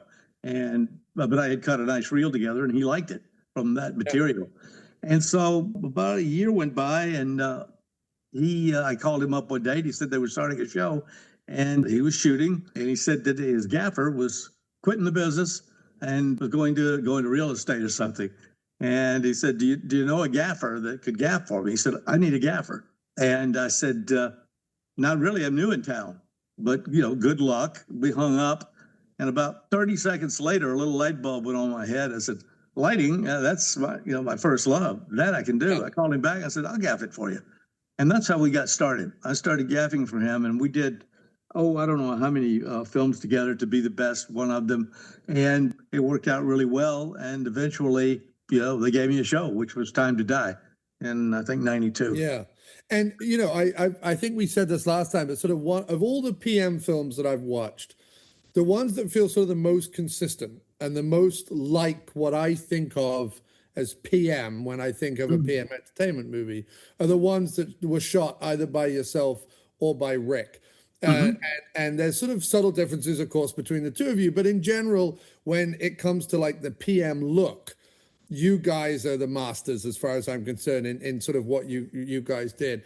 Did you both, either when you were gaffing with him in the early days or later on when you were both shooting things and sometimes when you were shooting stuff that he was directing, did you guys discuss that? Did you guys say, like, let's have this depth of field, let's try and milk a lot of the, like, nighttime shooting? Like, for example, Ken, I consider you one of the best nighttime DPs there are. The things that you get from not just the action sequences with the explosions and the gun muzzle flare and all that kind of stuff, but whether it's on Hollywood Boulevard or whether it's in Vegas or whether it's whatever, you're using the constructed world and the natural world around you to kind of get this great depth of field and this great look and atmosphere to the piece. Did you guys discuss that? Was that conscious, or was it just something where you guys organically grew to shoot that way? It would just happen to be your style. Well, I think that we shared an aesthetic about movies and the type of movies that we were making by lighting for him coming in to begin with, and lighting for him. Rick was a good cameraman, and he knew lighting. He just didn't, he was very open about it. He said, I need a guy to light, but he knew what he wanted. So if I lit a scene, he would say, well, take that down a little bit or give me a little more in the background or something like that. And we worked really well together, and that's what I did. And we did movies like The Art of Dying. Are you familiar with that? Wings Hauser. Oh, yeah, the Wings Hauser one? Oh, I think that's a terrific film. Yeah. And it's a good little crime drama, good little movie. And we just got along very well. And the first movie that I shot, which I said was Time to Die, when they gave me a whole movie, I was a little conservative with that. Just wanted it to look good, just a good commercial movie. And it does. It looks really well. But the second movie, which came right after that, they decided that looked well enough. They gave me another film, and that was Maximum Force. I don't know if you've seen that. I just watched it again recently. I went nuts on that one. Oh, and again, that's another one that's absolutely fantastic, whether it's warehouses or night shoots, and it's similar to Dark Breed, lots of warehouses and night shoots. Yeah. You seem to really excel in that because you find a way, when they first move in, when John Saxon brings them into the warehouse where they're going to be living, and you have to, first of all, you have to reveal John Saxon. So there's obviously a lot of shadow in there and a lot of atmosphere and things. But even once they start living there, how really, because there's not a lot of set decoration, it's really just these three different places within this same sort of big warehouse space. You had to do it with lighting. You had to kind of create these different areas for the three kind of action heroes to work from. And it's very effective. I mean, it really is very, very effective and a great looking movie. I literally just watched it again the other day. I was going through some old VHS because where I work in the other room on my day job, I have a little VCR and a TV set up. So if I ever want to have something on while I'm working, I can do that. And very often I just go right to my PM shelf and just start putting stuff in. So I watched No Escape, No Return, Maximum Force, Cybertracker 2. I watched a handful just a week or two ago. Now, have you seen Maximum Force on Blu-ray yet? No, I don't think he's got the Blu-ray out yet. I'm really looking forward to doing that. Interestingly, they gave you another picture, as I said, after Time to Die. Maximum Force, we really didn't talk about, a look for it, as I recall. But what I would do is in pre-production, I would go in and meet with Rick, and I would take in cards that used to put slides on when you took the slides with the camera. But I would put gels in those windows, and I'd talk about, this is the color I want to use as backlight, at night, and this is kind of the look I want, And I did a lot in pre-production on discussing what I was going to do, and talked about films that I had seen. Films shot by Boyan Bazali, who was a great cinematographer, and others, guys that used a lot of heavy backlight at night, not much fill, and generally a lot of smoke, right? Yeah. And they used smoke as a minor effect up to that point, but I brought in tons of smoke, and kind of a joke line was more smoke. And we used a lot of smoke, and I would, if you remember from the warehouse scenes, for instance, when Sam, what's his name, is skipping rope. Sam Jones, good guy. In the back, there's a huge amount. Those are big lamps. I forget, around 6K bars at night, and that's it. It's just backlight, and then a ton of smoke in those lights. And we shot that film like that, very, very high contrast, a lot of backlight. And you know what? Neither Rick nor Joe ever said to me, I don't like that. Let's do something else. They loved everything that I did, which I guess is how I kept my job throughout the 90s, because they never said, corrected it. And we would come out of a screening, for the cast and crew at the end of when a film was finished, and have a party. And Rick, characteristically, we'd look at each other and kind of nod our heads, all right. And he'd go, well, it looked good, right? Which is the best compliment I could get. That's all, it looked good. And it apparently was commercially viable because, they sold a ton of them. Oh, yeah, completely. And there's definitely that transition between sort of the early ones, which I like in a completely different way almost to the way that I like the later ones. And I was interested to ask, actually, because you use a lot of colorful backlighting, as you were saying. Kind of one of the things that comes up in my head all the time is the Dario Argento films from the 70s. Yeah. Those giallo movies where he's using a lot of pinks and greens and reds and oranges and these sort of very bold colors, even if everything else feels quite natural. And I wondered if if those were an inspiration, or if there was an era of film that made you go, oh, I like the fact that while it's a realistic movie, there's some stylized artistic element to them. Well, I think if I could name anything that period of time that was an inspiration to me, it would have been the 40s black and white movies, the film noir, the lighting in those old crime movies, and some of the best is just fantastic. Sure, they're black and white, but that sort of lighting, real dark. And sometimes just watching some of those movies, I might say to whoever's sitting there, go on with the fill light on that shot. Right. There's nothing, there's something maybe across the guy's face and something in the background. But it just, it's done right. It just looks great. It's just fantastic.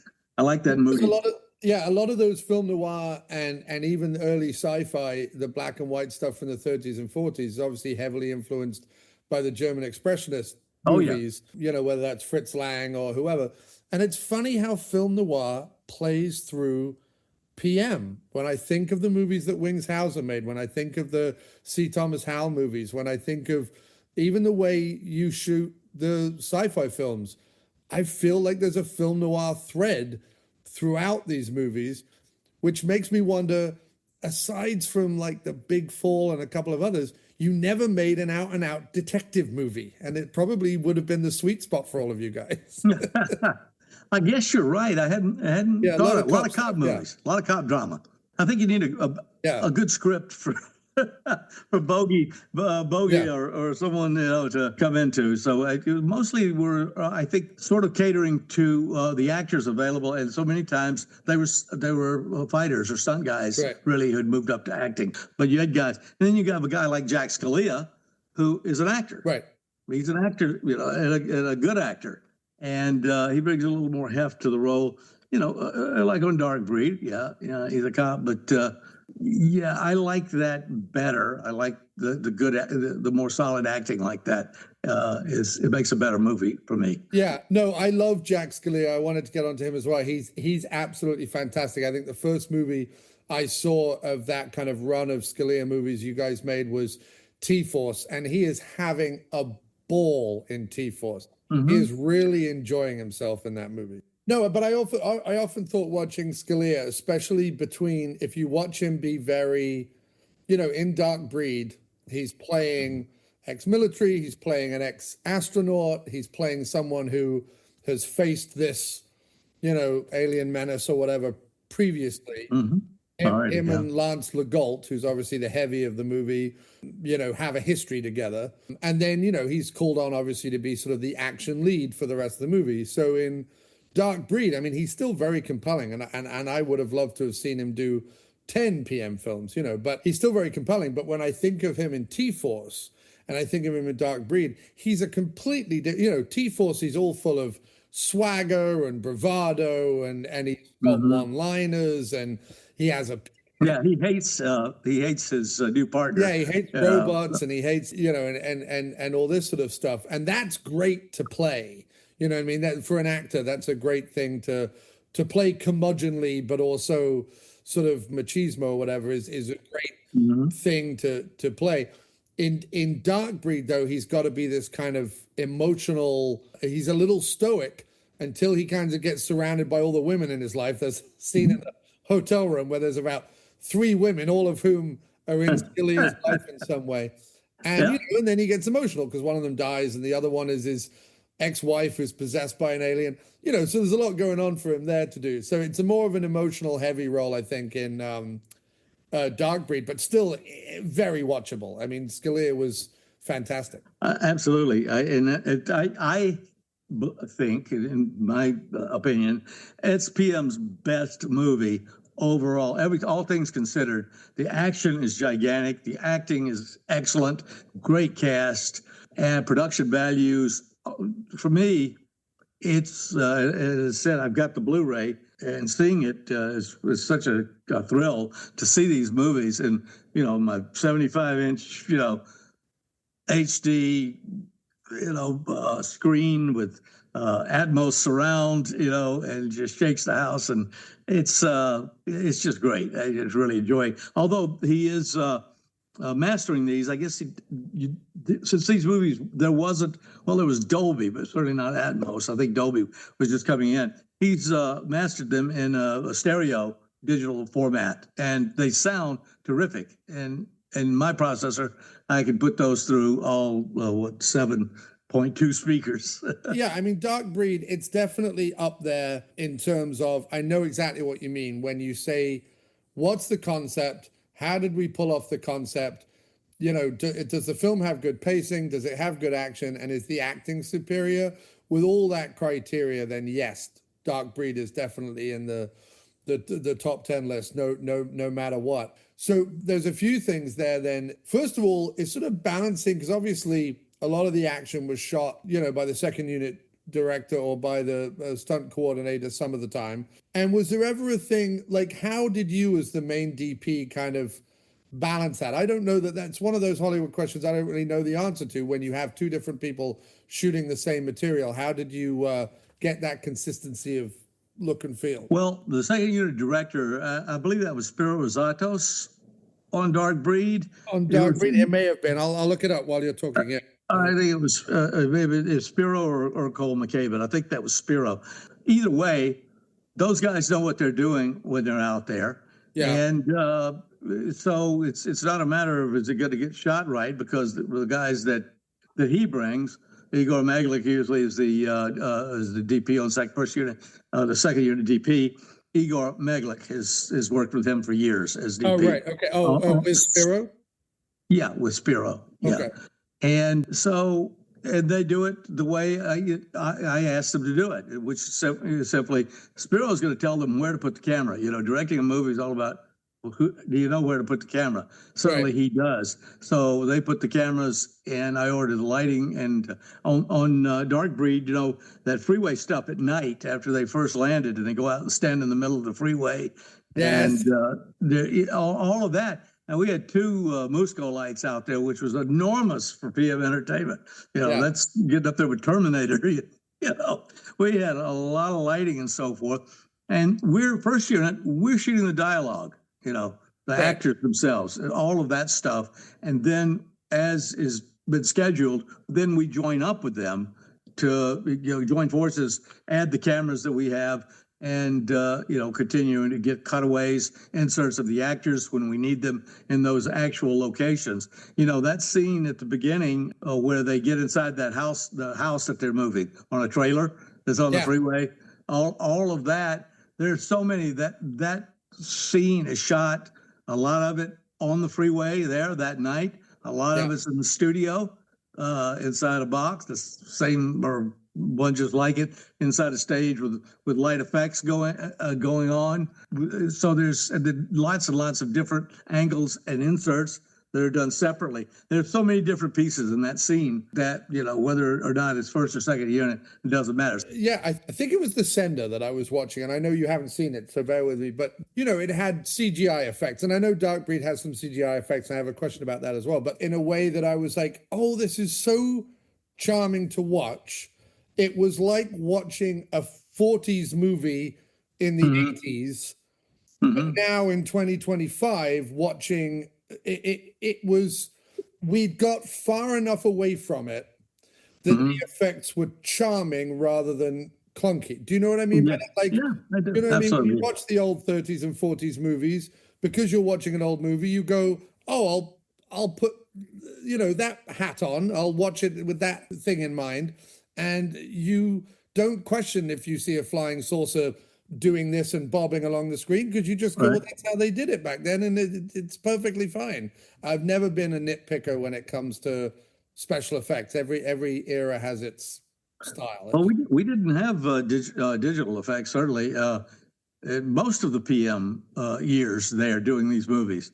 There were effects. Dark Breed on Jonathan Banks's face. I'm thinking of Dark Yes. Breed with the. I think that may have been the first time that we had the option to do some real digital effects, and they turned out pretty good. I think they look great. I really do, genuinely, because you film them in such a way that you keep it. It's like the old monster movies. Don't show the monster. You know what I mean? Keep the monster in the shadows. Keep it whatever. And you kind of, the way you shot it, and I was going to ask a question about, like, was that a big adjustment, learning how to shoot inserts for CGI effects, or whether you had to lock down the camera, any of those kind of things? But the way you do it, you'll do like a piece in the arm here, or a piece in the forehead here, or something in the leg. You never show the whole thing. It's always little bits, and it's always while lots of other stuff is going on. So I actually think you sell the effect pretty well. Well, when Jonathan Banks does his transmorgification, did I just make that up? He's lying sort of in the fetal position on his side. Yeah. And we have a pretty full shot of that. But you're right, the camera was locked off, and that's Jonathan Banks. It wasn't a double or anything. And we shot all of that stuff at one time, and I thought it turned out really terrific. Now, when the Dark Breed and who was the guy? Well, the Dark Breed certainly did the ratchet in that big warehouse. Yeah. That ratchet went 50 feet up in the air. A guy in a suit, and who was, I forget who the stunt man was. Well, Collis McKay was the main stunt director and second unit director on Dark Breed. So one of Cole's guys. I don't know who, but one of Cole's guys. Yeah, and I know all those guys. Those are real people, and that's not a real effect. And the Dark Breed in the suit, that's a man in a suit, and they were ratcheted. I think it's amazing how good it turned out. Excuse me if I get mixed up on some of these movies, whether it was Dark Breed or T-Force or Silencers, because we're grinding these things out. Of course. Practically 24 hours a day. And it's 30 years ago, over 30 years ago sometimes. And they I don't want to, well, they do. They sort of all blends together in your memory. So sometimes I don't remember specifically who was doing what, but I remember the stuff that who worked on what. But Cole's team. Ratchets. Jack Scalia's stuntman gets ratcheted across the room as well, doesn't the alien backhand him and then he shoots in the alien fight? Yeah, there's like two. Yeah. They ratchet either side of the warehouse. Yeah. And we really did that, and that's what I like to say about the car wrecks. As Beavis and Butthead would say, the car accidents. Yeah, of course. There's no CGI. It's not that I'm like, oh well, back in my day we did it this way. But I see a lot of stuff in movies, and it's well done, and it's still good. It's just the way it's done now. But they do big pileups and big wrecks, but there's so much of it, and especially when stuff is flying through the air and all, that is CGI. And we do pipe ramps with 4 cars. 2 come through rolling. Yep. At Executive Target, I don't know if you seen that. That's one I'm looking forward to getting on Blu-ray. Have you seen it yet? I don't know if he's got it out yet. He hasn't got that one out yet, but I have the DVD. It's also streaming, a pretty decent quality of it. So But back to Dark Breed, you've got the little figure next to you. Talk to me. What is that? Was that one of the props, or was that just made after the fact? To kind of I think it was promotional. I was in the shipping department. I was talking about earlier. That's where I got my posters and T-shirts. If I went down there, Amir and the guys, of course, we all knew each other, and whatever I wanted, like a poster or anything, just take, whatever, take it. And so one day I was in there, and this was just sitting on the shelf or on the counter there. It was just the one. I said, what's up with this, this and that? And I said, can I have it? And he said, yeah, sure. It's the only one I ever saw. But it says on the bottom, it's got the PM Entertainment logo down here. Can you see it? Oops, yeah. Let me see if I can get that. Yeah, there we go. And what does it say underneath that? I can't read that, what it says. It says, Dark Breed. Oh, okay. Yeah. Wow. And this poor thing has been around the world. His fingers are all broken off, but he's still in pretty good shape. Incredible, though. I thought when you were showing it to me that it was sort of sometimes they do little marquettes to do animation or stop frame animation, and I was like, Well, wait a minute. There is no, I couldn't think of a stop frame animation that's in Dark Breed because it's mostly either men in suits or, the odd little bit of CGI. But that is, Ken, It's pretty good and a lot of detail, that is incredible. Let's see here if I can show you that. Yeah, there you go. Yeah. I mean, Well, you were saying a while ago, you never show the monster. And this was a case where I always thought they didn't show enough of it. I wanted to see more of the monster because in person it looked really good. I mean, obviously, you can't run and jump up and down and do stunts and all in this outfit. But of him standing there, dripping slime and those quick shots that you see of him, maybe it's the perfect amount. But having seen it live and in person, I thought, wow, you could have shown more of that because it really it was really well done. I don't know who did this effect, but yeah. And was there just the one suit that was made? That I would not know. As far as I know, I never saw a standby over there or anything. One of the interesting things in that was the guy walking around who had the big 50 millimeter machine gun, kind of on his waist, right? Yes. Yeah.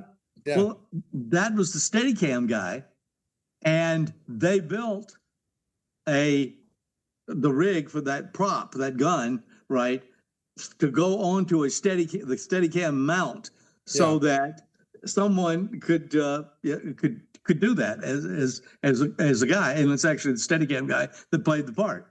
Yeah. Well, it looks like a Steadicam rig with a gun attached to it. That's.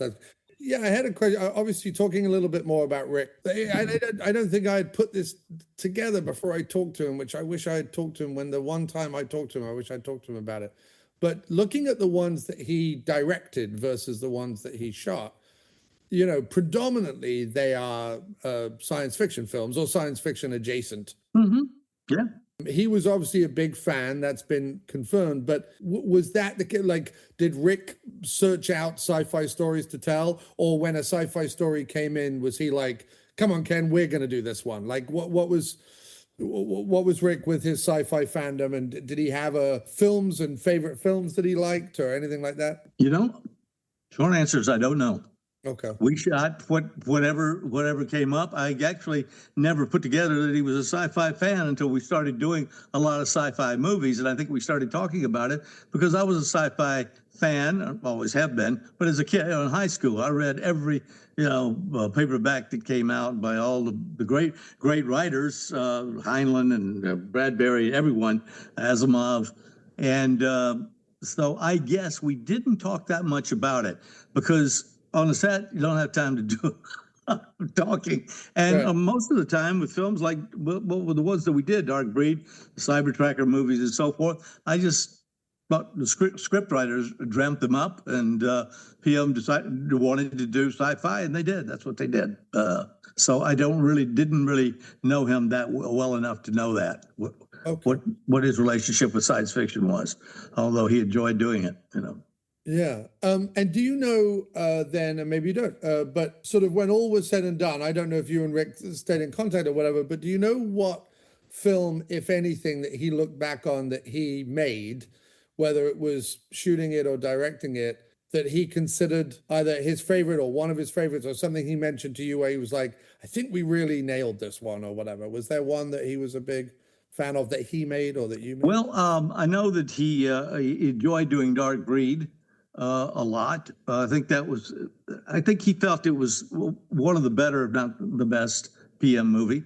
I don't know how he felt about The Sender because, as I said, that was at the end of PM, and I was off working for other studios and didn't get to talk to him. And we did not keep in touch after PM went away. So Mary and I have kept in touch. I'd say Rick and I maybe had more in common, because we're exactly the same age and both cinematographers, and so that's what we had in common was that trade.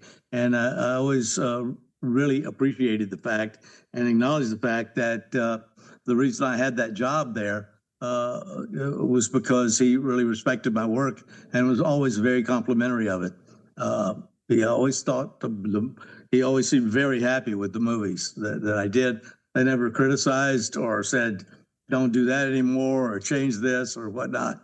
And I felt That was just inspiring for me. And I wish that Rick and I might have kept in touch better, but he was a family man, and when he got out of the film business, he got out. He wasn't around anymore, and I was working for different companies by that time anyway. So yeah, that was my understanding, is that sort of once he got out of film, he didn't really look back on it too much. All I'm looking for in most low budget movies is someone who's thought about their creativity, which is what you and Rick, even in the speed that you were shooting stuff, that's what I see when I watch a PM film. Is I see people either trying to get better, or people who are really good, not caring that it was a low budget movie or a martial arts movie or a action spectacle movie, going, no, I'm going to shoot the hell out of this and it's going to look great. And that's when I watch a PM film versus any number of the other VHS distributors that were making movies at the time, that's what I see. I see that, and that's why I'm drawn to your guys' films over those other ones, is because I just feel like you guys took a little time to be artistic amongst all the spectacle, and it doesn't go unnoticed. It really doesn't. Oh, thank you. I'll take that as a personal compliment, even though I was one small cog in that wheel. I mean, it was they hired good people, and if they weren't good, if they didn't produce, they weren't there anymore. And they had a great team with Paul Volk and Michael Hall, the post-production. Paul was the post-production supervisor, and just top to bottom, everybody, and they hired good directors as time went on. Other directors to come in, although Rick and Joe did most of the stuff when they brought in other guys. And they gave people a chance. They gave young writers a chance to write and to direct their own scripts. Yeah. So the last question I had, Ken, about Dark Breed specifically for the episode that we're recording for, was, again, it was about that last sequence in the warehouse, which I really think, you have some great silhouettes of Jack Scalia there. But you also have this great scene where there's water, like big, thick drops of water coming down in what looks like a parking garage or a warehouse area or whatever. There's two pillars. It's sort of a creamy, pinky room. And the guy comes through with the machine gun on his chest. And you have all this water droplets coming down. And I've seen similar shots like that in movies where the water is in slow-mo, which is easier often to capture that kind of thing. But this seemed full speed, but you were still able, I know how difficult water is to light and everything like that, and to get it to look like that. Do you remember the scene I'm talking about, like right at the end, or not really? Well, I remember the sequence, and I remember, the Steadicam guy with the 50 caliber machine gun mounted on there. And we did use dripping water in that. I do remember that. I don't remember a whole lot. I got to look at it again, but it was dripping. It was kind of a wet basement kind of feel, right? Right. Maybe they were underground. It never really shows, that part of it. But yes, did we do anything special? I don't know that we did. It's like adding smoke to a scene or adding debris to a scene. It gives this wonderful feel to it. Atmosphere, I just wondered, is that something like that? Is that something that you would sort of come up with to set the scene, or is that something that Rick or a screenwriter or someone said, well, let's do this, and then you figured out a way to do it? Like, what was something like that? In that specific instance, to be honest, I don't really remember. I did use a lot of water, especially on pavement. Outside, whether it was night, in the daytime, concrete's, blurry white, and you say, can I get a wet down, right? And they get out a hose, and it makes it darker and better. But in that case, of course, it was night, and it's possible I suggested it, but we would have had to have planned for that in the beginning, and we did use. I did like to use water and smoke, and also dry ice, to stay on the floor, because dry ice, it's heavier than air. It's cold, so it goes down to the floor. It's like the graveyard fog, right? It stays down there. So most of that stuff were things that I would ask for or think about. And that specific instant, I don't remember. I remember the water, And I know that to make water show up better, there are different things you can do to it. Singing in the Rain, they used milk in the actual Singing in the Rain scene.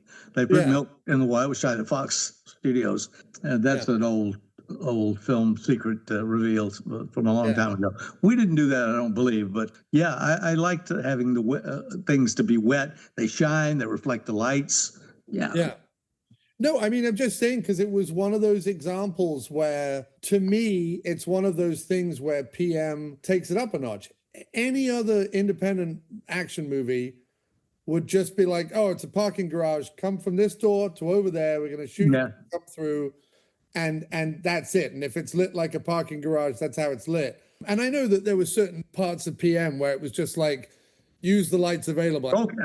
Yeah, I know full well that there were scenes like that in PM films, but like the fact that you looked at something like this warehouse sequence, it seems like you broke it down, because there's some where it's all about the silhouette. There's shots of Jack Scalia with his rifle or shotgun or whatever it is that he's walking around in, and you've got him perfect in that perfect silhouette with his gun raised like this and his legs apart, and it's all filmed perfectly, and he's perfect silhouette and everything like that. And then there's others where you're using the smoke and the dry ice and the thing to give nice atmosphere. And then there's this scene with the water, and it was one of those scenes where, yeah, as you're watching the movie the first time and just taking the movie in, you're like, oh, that's fun. But then you start to think about it, you're like, well, it's not like they showed up and all this water was pouring through the ceiling. Someone must have done something to make it look that way.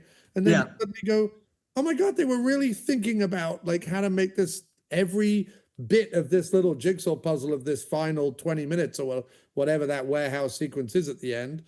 Every 5 minutes, there's like a new atmosphere to the place. I think in that case, we did use or would have used, soaker hoses. Yeah. That above, out of the shot, just soaker hose, so that it's not running out. It's dripping. It's coming down, and sometimes you'll get a little blade of water, out of those things and all. We used to use those occasionally.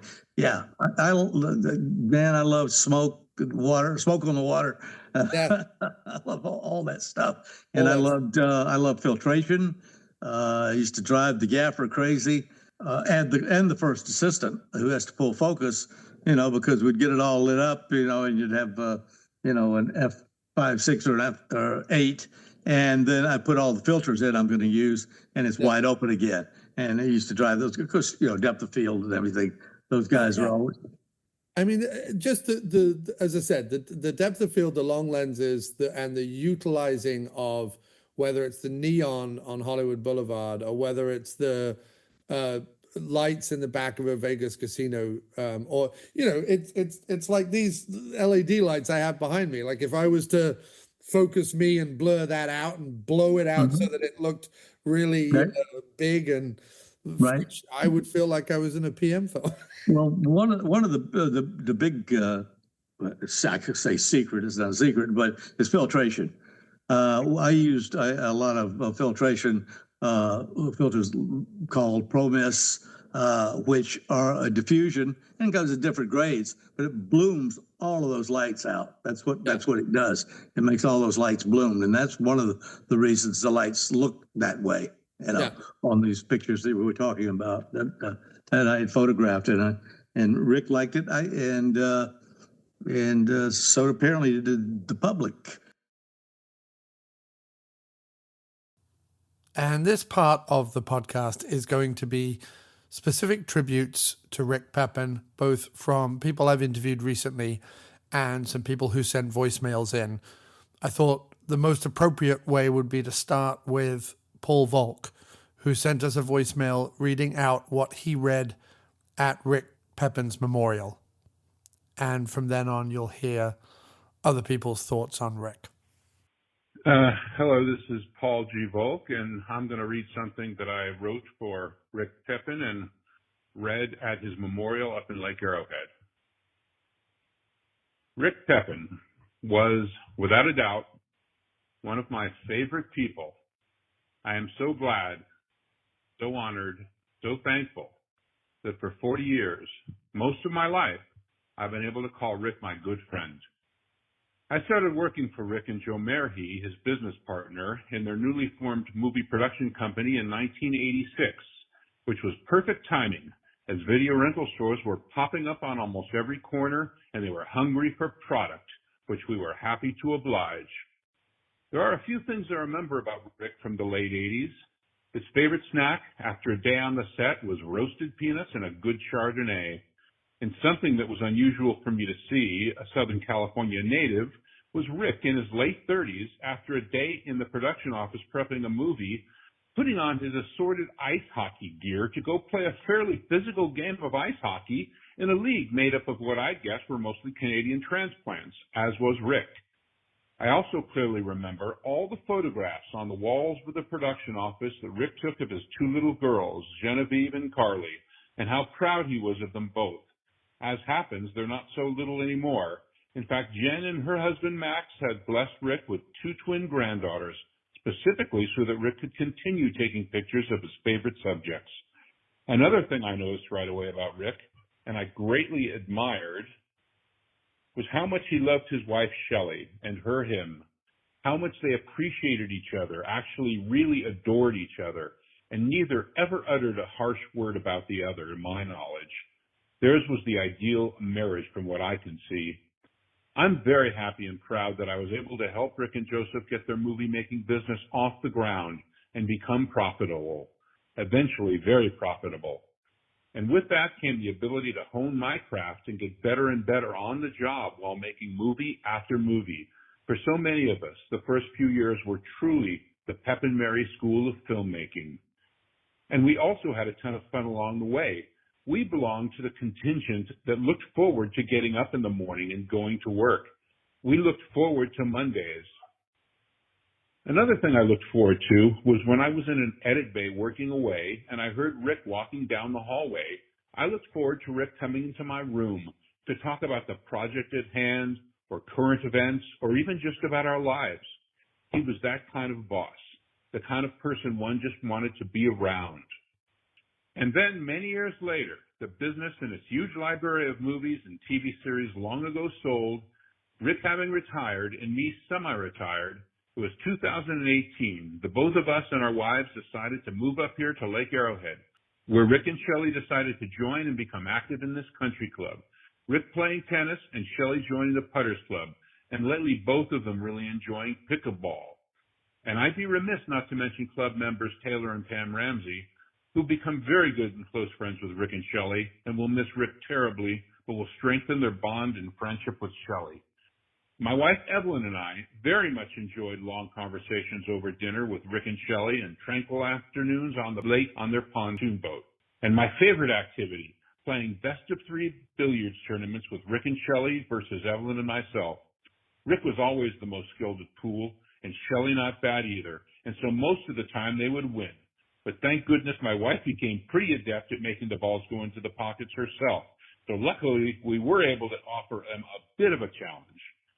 These last years up here with the boss, who'd become one of my closest friends, were some of the most enjoyable of my life. I dearly prize each and every hour we shared together. I loved Rick's quick wit and dry humor. In fact, I loved the man himself. And I'm going to miss him so much. Rest in peace, Rick. Well, thank you, Paul. That's an incredibly touching tribute. And I feel incredibly honored that you are sharing such personal stories about Rick, and several people who sent messages in share similar personal memories of Rick. And it just seems lovely that our silly little podcast also gets to be a vessel where we can kind of celebrate and memorialize Rick. So thanks again, Paul, for sharing that. And now we have Jillian McWhirter with her own personal memories. Hi, this is Jillian. I'd like to send my condolences to Rick's family and friends. Oh, he loved them so much. Rick was a wonderful, caring, creative soul. And as an actress, I was blessed to work with him on many projects. And boy, did we have some fun times. The bigger the action, the better. And PM knew how to do big action. Some of the big budget movies can't hold a candle to them even today.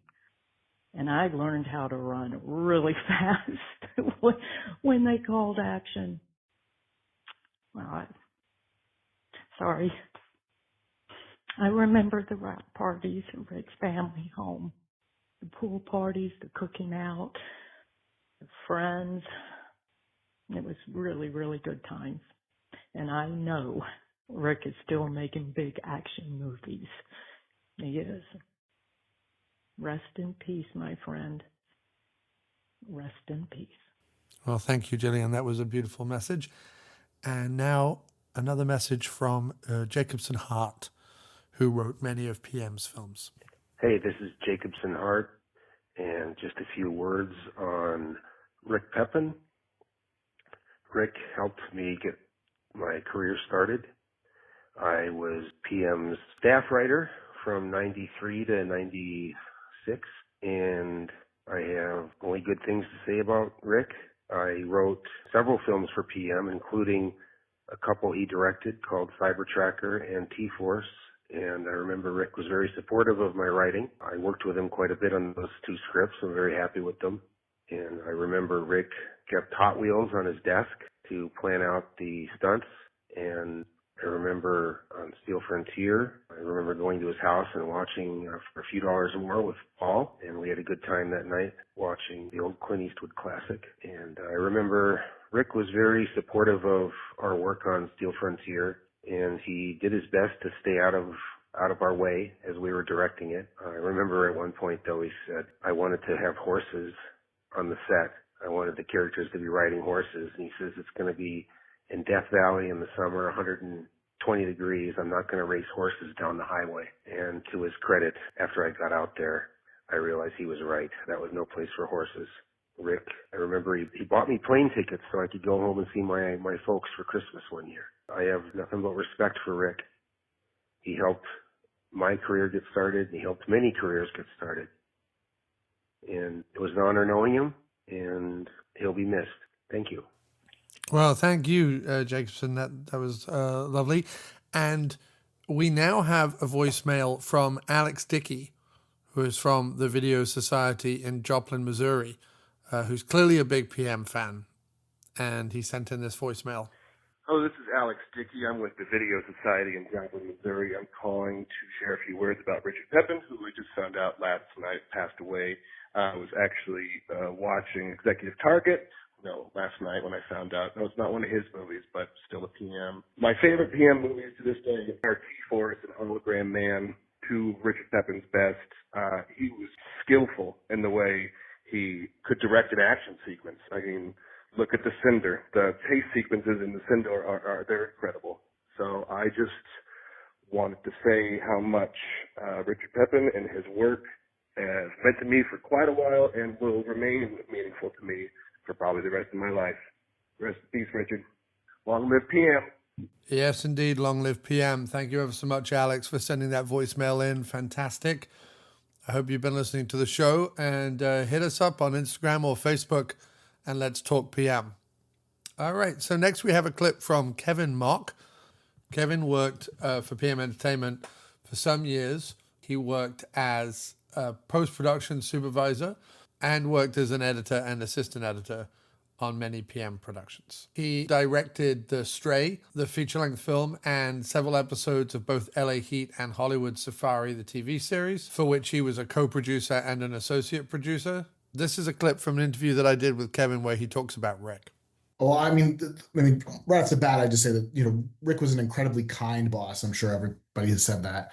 I don't recall him ever losing his cool. And, but I would say that the key thing that I remember from him is that he would let people sort of learn from their mistakes. If someone screwed something up or whatever, he'd point it out and he'd let you know, but then he'd also let you fix that mistake and the one story I can remember was that when we were shooting The Stray, we had to borrow his car to play as Angie Everhart's car because to save money, we didn't want to rent the car. So we borrowed his car and used it for some of the sequences, none of the direct stunts, but some of the sequences. And somebody in the production office was supposed to return his car on Monday morning after we'd been filming with it. And I believe he took it for a bit of a spin. And bold. might have slightly crashed his car. Oh, Wow. and Okay. caused some damage. And I will say that that person did not lose their job, certainly got in trouble, but was able to make amends and have the car fixed on their own. Wow. And that's sort of how I remember Rick is this. That's the kind of boss is like you couldn't get away with murder, but if you caused a problem, he'd let you fix the problem. Yes. Right. Well, I mean, that's interesting because that's not just a production mistake. No. That's Yes. not we accidentally used your car for the scene where she hits the homeless person. That might have been a mistake, but it would have been Yes. justifiable because of the movie. It's more of a mistake if he went joyriding in it. But okay, fair enough. But that's good to know. I mean, it that takes a lot. Maybe it takes a lot of Canadian, I suppose. I don't know. Right. He was very Canadian. Yes. Having worked in Canada a bunch since then. Yes. That's in his DNA. He was great. And he was, he let me shadow him on LA Heat, and Right. he was really encouraging in letting me get started as a director. And I'll forever be grateful for the opportunities that he gave me at PM. I started there as a PA. And by the time I left, I was working as a director and a producer. And a lot of that is due to the generosity of Rick and his openness to giving people opportunities. And there's tons of people that can say the same. And I think what a great legacy to leave behind. Well, thank you, Kevin, for those great memories and stories. Now, a clip from my interview with Mark Sikes, who was the casting director at PM Entertainment from 1995 through to 1999, a huge bulk of their most successful films. And he has just a few words to say about working with Rick. Rick Pepin was maybe my favorite boss in Hollywood. He was a great boss. He knew what he was doing. I always looked forward when I got a script, if we knew it was a Rick Pepin director thing. He was so laid back and so chill, had a sense of humor about everything. And we got along really, really well because of this, because he knew what we were making. He had no thoughts that, we were making Academy Award winning movies, but we were still proud of the movies we made. He was definitely proud of his films, as I was. And he would host during LA Heat days, he and his wife, like rap parties out at his ranch in the valley. And wow, I mean, so nice, so kind, and very generous. We lost a good one in Rick Pepin. Some wonderful, kind words and some great insights there about Rick as a boss and as a person. Thanks so much for that, Mark. Next, we just have a few words from William Applegate, who was one of the head writers at PM from about 95, 96 through to 98. And he admitted that he didn't work a ton with Rick, but he was on the set of Hologram Man and some other films. So he just shares his memories of Rick and just talks about the man for a little bit. I didn't work with him a ton other than sort of I was, second AD on Hologram Man. And so I saw him at work. I knew he was a cinematographer at Hart. Yep. I think he liked to shoot his own movies a lot of the times. And but I was invited out to his house. He lived past Calabasas, past Las Virgenes, way out in the middle of nowhere. So I think he kind of was comfortable in that kind of setting, which makes sense that he would have settled in Lake Arrowhead. No, I great. I just remember sitting in his office. His office was really cool, and just what was it on? I think it was on silencers or something like that. I'm trying to pull this memory back up because he said something really profound, and it was about sci-fi. It was like something about like the world we want to be. We're showing what we want the world to be, and the forces standing in front of it. And it was just kind of like a poignant take on it because I wasn't a big sci-fi guy, so it was like, oh, that's kind of cool, But he was just an affable, nice on set. He wanted very calm, measured kind of sets, and I wish I had a better I just never worked with him that much. He was the office on the left, and I was always going into the office on the right, which was Joe's office. So Well, thank you very much, William. And lastly, we have a clip from my interview with Lorenzo Lamas where he talks about working with Rick. Rick Pepin was obviously the producer, but also the cinematographer for Final Impact and both CIA films. Sadly, I'm not sure if you knew, but he recently passed away.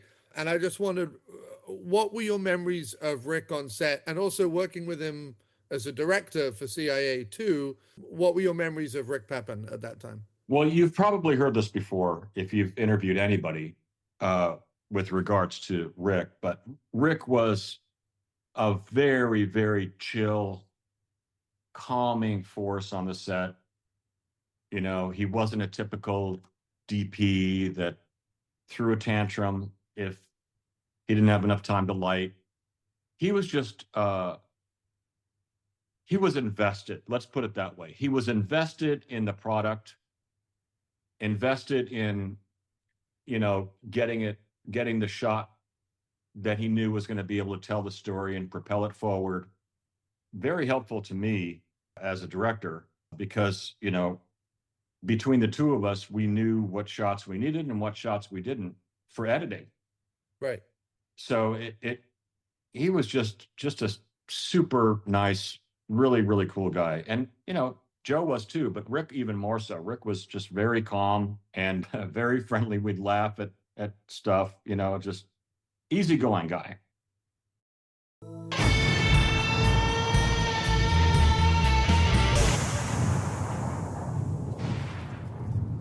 So lastly then, something to talk about in this movie is that there is this song that Jonathan Banks plays on the boombox.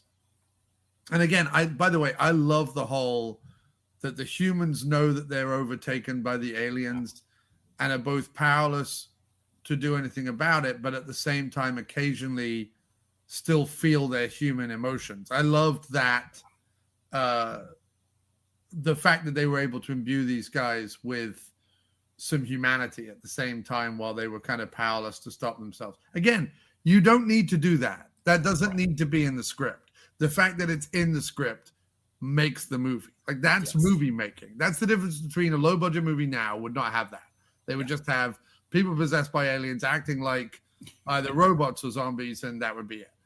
To have that little bit where, you know, and then they tie it into the plot by having the guy makes the phone call out to his wife before he knows the hours are running out and he's going to be taken over by an alien anytime soon. And he makes the call to his wife. That's how, like, the Galt knows to track them to the thing. But that was paid. That was a payoff of something that they established earlier. It wasn't just we need this guy to make this call, so Lance the Galt, whatever. This was something that we had already established, and you need to establish it for that not to feel cheap when Legault goes, oh, someone's making a phone call, that's where they are. No, I think that's another piece of PM that it's easy to look at, like, again, like going back to Riot and the kids putting the pizza in the oven, and, you know, it's easy to look at those moments and say that's PM. But I think part of the reason why is that, you know, it took sort of some of the bad cinema that we've been getting, especially recently, to recognize, like, oh, you know, yeah, you shouldn't just bring these things up out of the blue. You do need to establish things earlier in the first act that you then bring into the second act. But also, if you establish something in the first or second act, you've got to use it in the third act. It's sort of like these two things that nowadays we see, especially with direct-to-video movies. They either things just happen, and it's like, oh, that's great, or they establish something early on that they never use. I mean, I think of Thor Ragnarok is a great example where they establish at the beginning that Thor will feign weakness to be captured by a baddie so he can infiltrate the baddie. So when he ends up on the trash planet and he's getting zapped by people, I'm thinking, well, he's the god of thunder, right? I mean, he should be impervious to being zapped. So he's just pretending. Like, no, he wasn't just pretending. No, we established something at the beginning of the movie that we never used again, ever in another movie. And I mean, again, PM is showing how simple it is here. That, like, you know, if like you said, a Marvel movie that's $200 million or whatever that Thor Ragnarok movie cost, and a lot of people like that movie. People were big fans of that movie. But from a story standpoint, it wasn't doing basic things that when PM does it, we're like, oh, you know, that's, you know, really great, you know, but I think that's, again, part of, like, them really liking movies and really wanting to make good movies, is that they I think if you went to Richard Pepin and you said, okay, here's this one sequence here, he'd be like, well, where are we going to use it later? Like you couldn't bring him a script that had that kind of a hole in it. He would expect you to do something with it. And I think that is something that is missing a little bit from movies nowadays. Yeah. I always call it the Wrath of Khan effect, because the best thing about Wrath of Khan is every time you think Kirk is trapped, it was all part of his plan. Even if Kirk is scrambling, even if Kirk is like, we're only alive because I know something about these spaceships that he doesn't know. You have to have a history of that Kirk character. You have to have the original series. You have to have the first Star Trek movie. You need to know that Kirk is not just a swashbuckling, space guy, space Lothario, that he is a captain for a reason. That he knows these ships for a reason, that him and Spock would have a shorthand. So when you think he's kidnapped or trapped on the Genesis planet, it was all part of his thing. And he told Spock in code that, once the ship is sufficient enough to beam us back up and fly away, like, don't worry, we're all good down here and we'll figure it out. And every time I've seen Wrath of Khan, I don't know how many times, every time Kirk opens up his thing and it's like, he goes, I don't believe in the no-win scenario. He opens up his thing and says, Spock, are we ready? And Spock's like, yeah, preparing to beam. You're just like, oh, fuck. It's like, oh, it's a moment. It's a moment where you're like, yes. And like you're saying, Thor doesn't have that. Like, you want Thor to get the better of Goldblum, like, within the movie in some way, because Thor is thinking 3 steps ahead. You want your hero to be doing that, and he's not. And I know what you mean. Anyway, that was a weird tangent, but I'm just saying, like. And I think again, that movie, obviously, it's in the 80s. It's like, like when they're developing that story, you couldn't get away with plot holes like that, and I mean there are some, like I think there's the fact that Walter Koenig that Chekhov recognizes Khan, and he technically shouldn't have, because Khan's episode came before Koenig was on the show. That's one thing, but from an actual story itself, I think he also says at one point, like, Captain Kirk has often told me about you. Doesn't he? Yeah, maybe not. No, but even so, like the story itself is very, like, it hits all the spots. You recognize everything that's happening in it. And again, I think to your point here about Dark Breed is that they bring up things that I think nowadays would just be there just to be there. But they're still, Pepin and Preston and company, they're still working from a mindset of, when you introduce things early in the film, they have to pay off later. Or if you bring things in later in the film, there needs to be something that established them previously. But also not just sort of the Chekhov's gun kind of thing, but also the fact that it gives them, not only does it give them a plot point, but it gives an emotional center. So these aren't just, oh, look, it's a bunch of astronauts that are overtaken by aliens and they're just evil and it doesn't matter and we don't care who they are and we don't care what they do. We just want to see them blown away. These are people we care about. We do get to know. These are people who have fears and they don't want to die, and they don't, but there's also what Jonathan Banks says, where he's like, this is our only chance to not just save our wife and children, but to save the planet. Like, we're in control of this. And it's telling us about how the aliens work. It's telling us the emotional state of the astronauts that they're infesting. It gives us a plot point for later on. Like, it's just good storytelling. And it's just those kind of things, I think, get overlooked in movies like this. And I just like to point it out. But anyway, during that sequence, and during that whole thing with the Jonathan Banks in the factory there, or the warehouse or whatever, there's this song playing that is called "You're the One," and it's funny because there is a song by the Vogues from 1965 called "You're the One," and I thought, oh, maybe it's that, but it's not. It's a completely different song called "You're the One." It's written by Stephen R. Boyd and Charles A. Hoover. And if you look up Stephen R. Boyd and Charles A. Hoover, nothing comes up. Right. Yeah. That I can see. Hang on. I didn't find anything either when I looked them up. Because remember, I asked Paul Volk on the Facebook post. Because remember, I mentioned that I was watching Dark Breed in honor of Rick's passing. And he's like, yeah, that's a great one. And he mentioned a few things about like the editing and stuff like that. And so I asked him, I was like, hey, that song was a really cool touch. Was that an original song? And he couldn't quite remember. I think he said there was a story behind the song. He's going to try to maybe rack his brain and think what that was. But it does seem like, to your point, like there's when you look up the writers, you don't find anything else. So I think it had to have been an original song for the film. Right. And so what I love about that is that PM has gone, okay, well, what I'd like to do, and again, somewhat ahead of their time, because now we assume that all action sequences or dramatic sequences will be scored by some, incredibly retro, well-loved yet rare kind of song. And in this one, it's actually a song that was written for the movie. And first of all, it's a great song. Like, it sounds completely era appropriate. But secondly, the only thing that made me that I thought about when I heard this, and I was like, oh, they wrote it specifically for the film, and they're using it to score like not only an emotional scene, but later on they use it to score an action scene, and it sort of becomes the refrain at the second half of the movie, even playing over the end credits to as George Buck Flower wanders into the mist.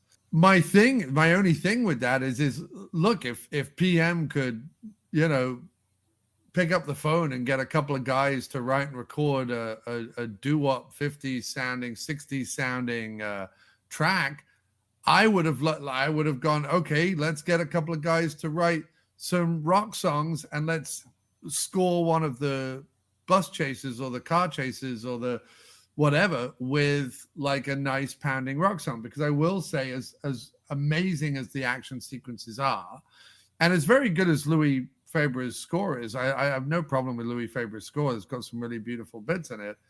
I always think that a PM car chase or action sequence scored with either a popular piece of music or something that sounds like a popular piece of music would really, like, you imagine that satellite dish sequence, even if it doesn't have lyrics, even if they didn't try and do, but with a sort of, AC/DC or Bon Jovi or Springsteen or some kind of like rock number, you know what I mean? With like a pounding drum beat or whatever. It would be fantastic. Like what they do with the soundtrack in Steel Frontier, where again, it's not songs or whatever, but you have that like driving drums, like dum, dum, dum, dum, dum, dum, dum, dum, dum, dum, like that, whatever, that kind of Mad Maxy drumming, and then some of the sort of more Middle Eastern sounds, like the choral stuff and so on. Yes, like it would be great to see more of that. Yeah, someone like a Joe Satriani style, like in the style of a Joe Satriani, who had he had a hit in the early '90s that was instrumental. And I mean, you think of his guitar, like some of his songs that just strictly guitar would be fantastic in that satellite scene. I mean, I think of some of the other ones, like the Sweeper or something like that, where you have like kind of like a Miserloo or something like that, like a surf guitar would have been great there. I mean, I think we've talked about this before. Land of the Free is one that just even if they had made music for other movies and recycled it in Land of the Free, it would have been better than kind of what we got there. And I think the touch that the doo-wop song gives this movie by being an original song and having something like this in the film, again, to your point, kind of throughout this movie, it's not something that they needed to do. It's not something that they had to do. But the fact that they did it elevates this thing a little bit more. And it's like another touch that it created a tone to this film that it didn't need to have, but the fact that it had it made it that much better. Yeah, there is a song listed in the soundtrack called War of the Rock. Yeah. By a guy called Gil Carson. But I don't know where is that in the movie? Oh, it wasn't the credits. It was like, was it during the chase, one of the chases or something like that? I wonder. Like during I mean, and Gil Carson music. I mean, he's on Facebook. Gil Carson, I've just found him. So he's you can at least find him. You can't find the other two guys, but you can find him, but not the song. Weirdly enough, there is a video on YouTube of the You're the One song. Yeah. So you can find the original, and it's not just copied from the movie. It sounds like the original album version. And both of these were licensed by BMI Publishing. And so they're out there somewhere, man. And I don't know, but it's very interesting to me that they did it for this movie, and maybe they did it, and Mary was like, "What are you doing? How much did you spend on this song or whatever?" I don't know. I have no idea. Maybe the song cost a lot or cost more than they were willing to spend in other movies. But there's all these great ending songs. So PM very often ends, like we talked about on The Dangerous Place, with a song that was written there. Obviously, you've got the shotgun song and things like that. They don't tend to use them in the movie. And sometimes as a montage, like sometimes if there's a guy trying to do a thing and going from door to door or whatever, they'll use it. But yeah, I would have liked to have seen more action sequences scored with like some of these weird songs that PM would have commissioned. Yeah, I was trying to think. The only other movie I can think of where the song was part of the movie, like it was a plot point or as like a piece of the movie, would have been The Underground, right? With the was it the Las Vegas Disco Express or whatever? Like they had the song, right? And it was, But I mean, the fact that the song he was playing was part of the plot, I thought, just again was an added touch for the film. So the only thing I could find is that Gil Carson had a band called the Carson City Rebels. Gil Carson and the Carson City Rebels. And they're a stoked retro blend of Americana rock, blues, and Bakersfield sound. Gil Carson formed the group following a sabbatical to focus on raising his family and embarking on a successful career in film direction and production to answer the call to return to his inherited love, music, and live performance. The band is poised to roll out new music throughout 2024. So this is recent. Okay. And I want to hear some of the Carson City Rebels. Yes. Oh, he did a soundtrack song on Lionheart and on Angel Town and Triple Cross. He was a post-production sound supervisor on Triple Cross, the Cynthia Rothrock movie. Wow. So yeah, he's an Angel Town. He did that one. If it's the same Gil Carson, I mean, I don't know. Yeah. That's Angel Town. That's the Olivier Gruner film with very small scene from Mark DeCascos, cameo Mark DeCascos. But wow, yeah. So that was interesting, and I just think it's worth bringing up that I would love a PM Entertainment soundtrack collection. I am currently, if anyone is following me on YouTube, putting together any soundtracks that I can find on YouTube. I'm putting together a playlist on my PM Entertainment YouTube, so check that out. But that's all I have to say on Dark Breed. I love the movie. It's fantastic. Matt, let us round this out and talk about what points you would give it. So what score do you give it out of PM films, and what score do you give it out of Jack Scalia movies? Well, yeah, for PM, I have it number 12. Though interesting, as we're discussing it, I have it number 12 behind Riot at number 11. But some of the things we were talking about here, I think I'll still keep it 12. I think that's still, good. But yeah, I mean, for Scalia movies, I haven't seen a lot of Scalia, but as far as Scalia's PM, it's I think it's below T-Force. I think T-Force is, one that I prefer for Scalia. But I need to watch more of his movies for sure. All right. Yeah. And I put it, let me see where I put it. I think I gave it 4 out of 5 stars, but I don't know where that puts it in my. I think that like my top 20 are 4 out of 5. I don't know if Land of the Free, I guess that's a question of whether I would make that 4 out of 5 or not. But so, yeah, it is actually I actually currently have it in my top 10, but I think I would move T-Force into my top 10, and I would move this down to the 12 spot because I think you're right. I think T-Force does just squeak this one out. So I'm going to move T-Force up. I'm going to move Dark Breed down. I have Dark Breed, therefore, between Blood Money or Killer's Edge, which I also watched again recently, and Executive Target. Oh, nice. So I think I put it above Executive Target. just. So Blood Money, Dark Breed, and Executive Target are all 4 stars. But I do put Dark Breed Executive Target obviously has more insane action, but I think they're taking Dark Breed a lot more seriously than they're taking Executive Target. Yeah. So I have this at my 12 spot, which I think is a really good place to have it. T-Force just squeaks into the top 10. So my top 10 right now is Steel Frontier, Shotgun, Last Man Standing, The Art of Dying, Living to Die, Inferno, Rage, Ring of Fire 3, Lion Strike, Pure Danger, and T-Force. That's my top 10. Yeah, my top 10 is a Recoil, The Sweeper, Zero Tolerance, Last Man Standing, Skyscraper, Rage, and then T-Force at 7, Hologram Man, Steel Frontier, and then Living to Die. It's just a personal favorite. That's my 10th. Interesting. You mentioned Inferno, because I was debating about if I wanted to include Inferno or not, just because it's only Merhi and Pepin and Merhi, and so I was debating if I was going to have it on my list or not, but because it would be higher, it would at least be my top 30 that I have there. So yeah, but good to know that all 3 Jack Scalia sci-fi movies, T-Force, Dark Breed, and The Silencers, I give 4 out of 5 to, and they all appear in my top 15. Yeah, I need to see Silencers, so I still haven't seen that one yet. So yeah, I mean, T-Force is the most fun for the Scalia of it all. So I put this right now. I put this number 2 in my Scalia list. Yeah, and then what else do we have? Obviously he's in a movie called Amore, which they didn't make but they distributed, which I own on VHS. I've not seen it yet, but he's in that. He is in T-Force. He is in The Silencers. He's in Dark Breed, and this lists 4. It says Storybook. Yeah, from 1995. That's the 4th one.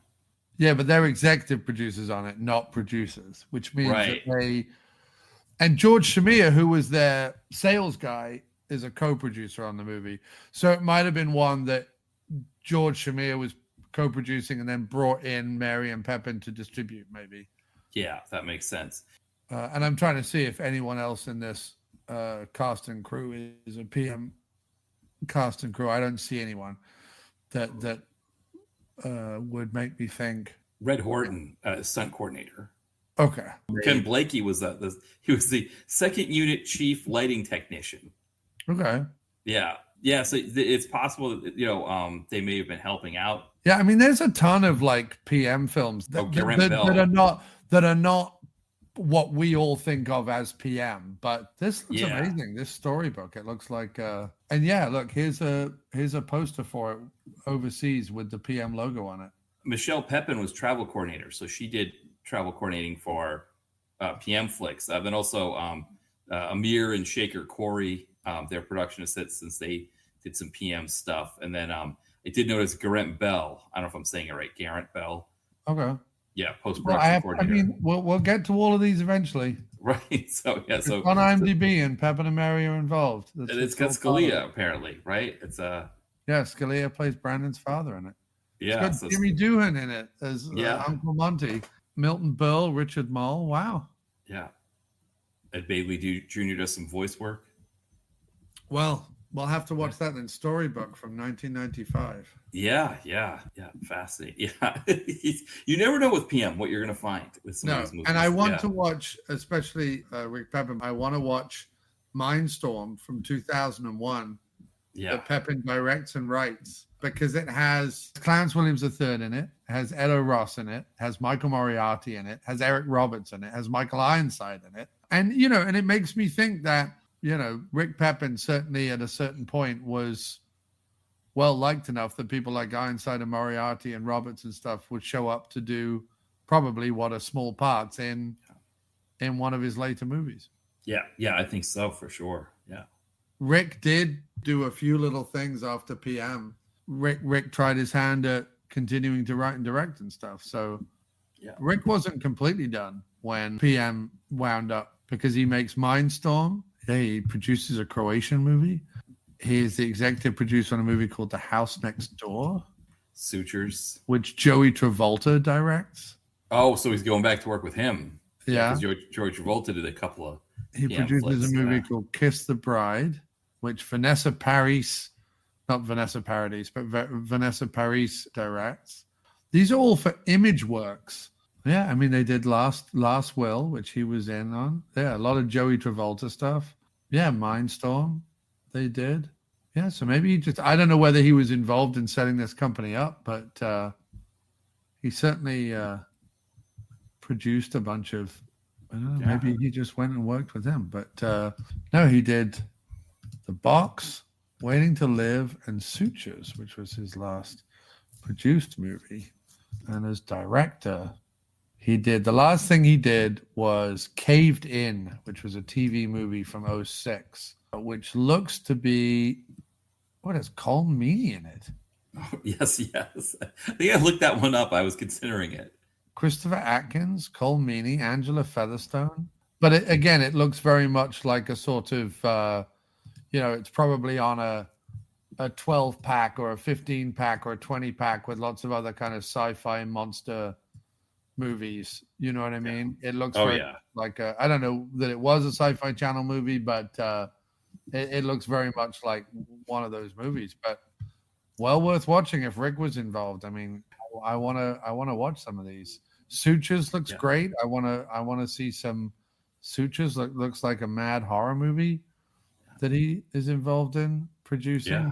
So I mean, lots more Rick to discover. He directs 3 movies after PM folds. He produces many more, and then just retires and goes and lives in Lake Arrowhead and becomes a family guy and loves hanging out on the lake and loves playing tennis and all that good stuff. But great work, Mr. Pepin. I wish you were still around, but great work, and thank you so much for all that you did. Matt, do you have any words about Rick before we sign off?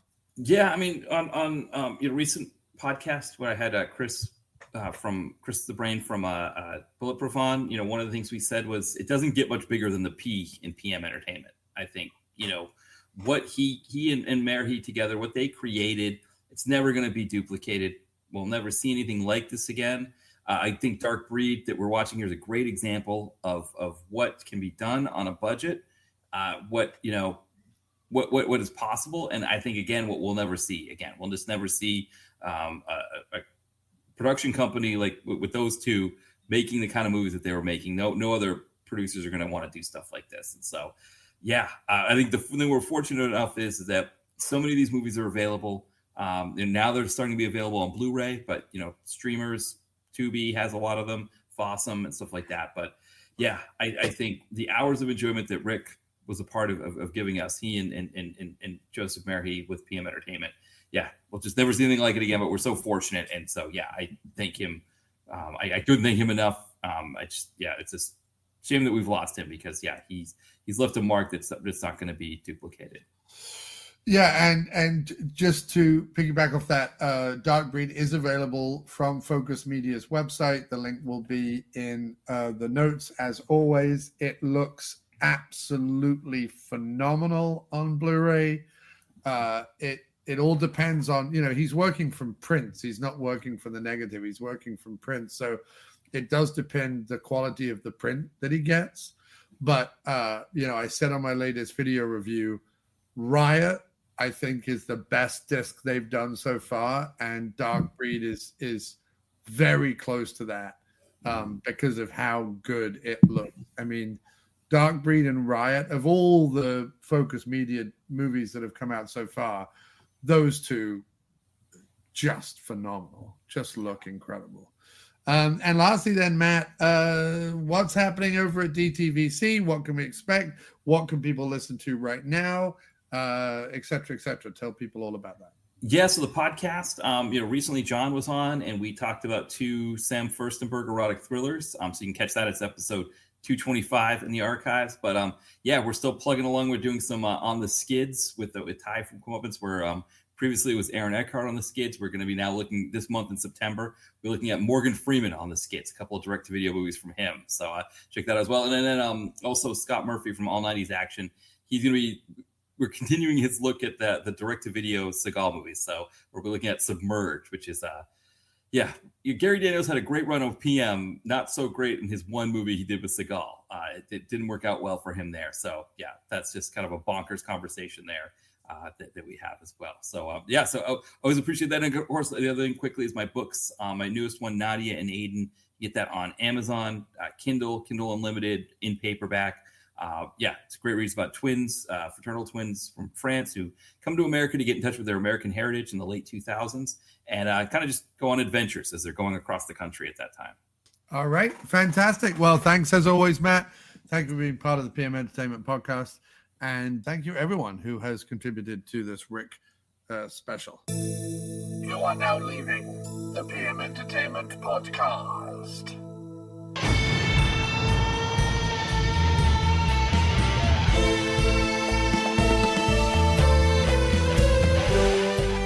You're the one. You are my destiny. You're the one,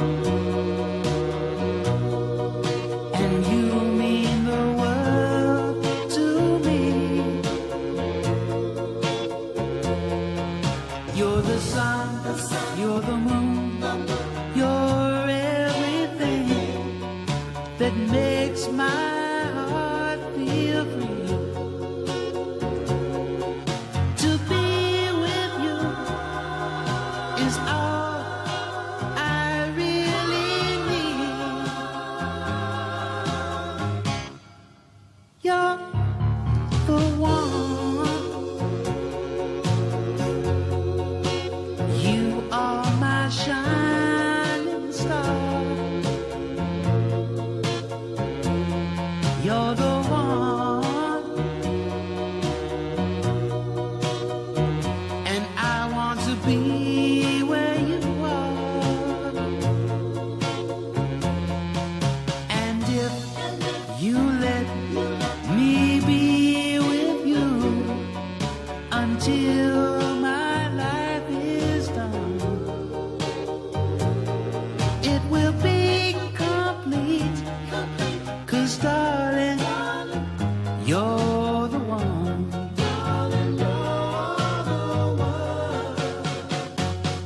Been so lonely, I've been searching, I've been needing someone to lean on. I've been hoping, I've been praying, I've been dreaming of someone like you. Because you're the one, and you are my destiny. You're the one, and you mean the world to me. And if you let me be with you until my life is done, it will be complete. 'Cause darling, you're the one. It will be complete. 'Cause darling, you're the one. Been so lonely, I've been searching, I've been needing someone to lean on. I've been hoping, I've been praying of someone like you. Because you're the one. You are my shining star. And if you let me be with you until my life is done, we'll be complete. 'Cause darling, you're the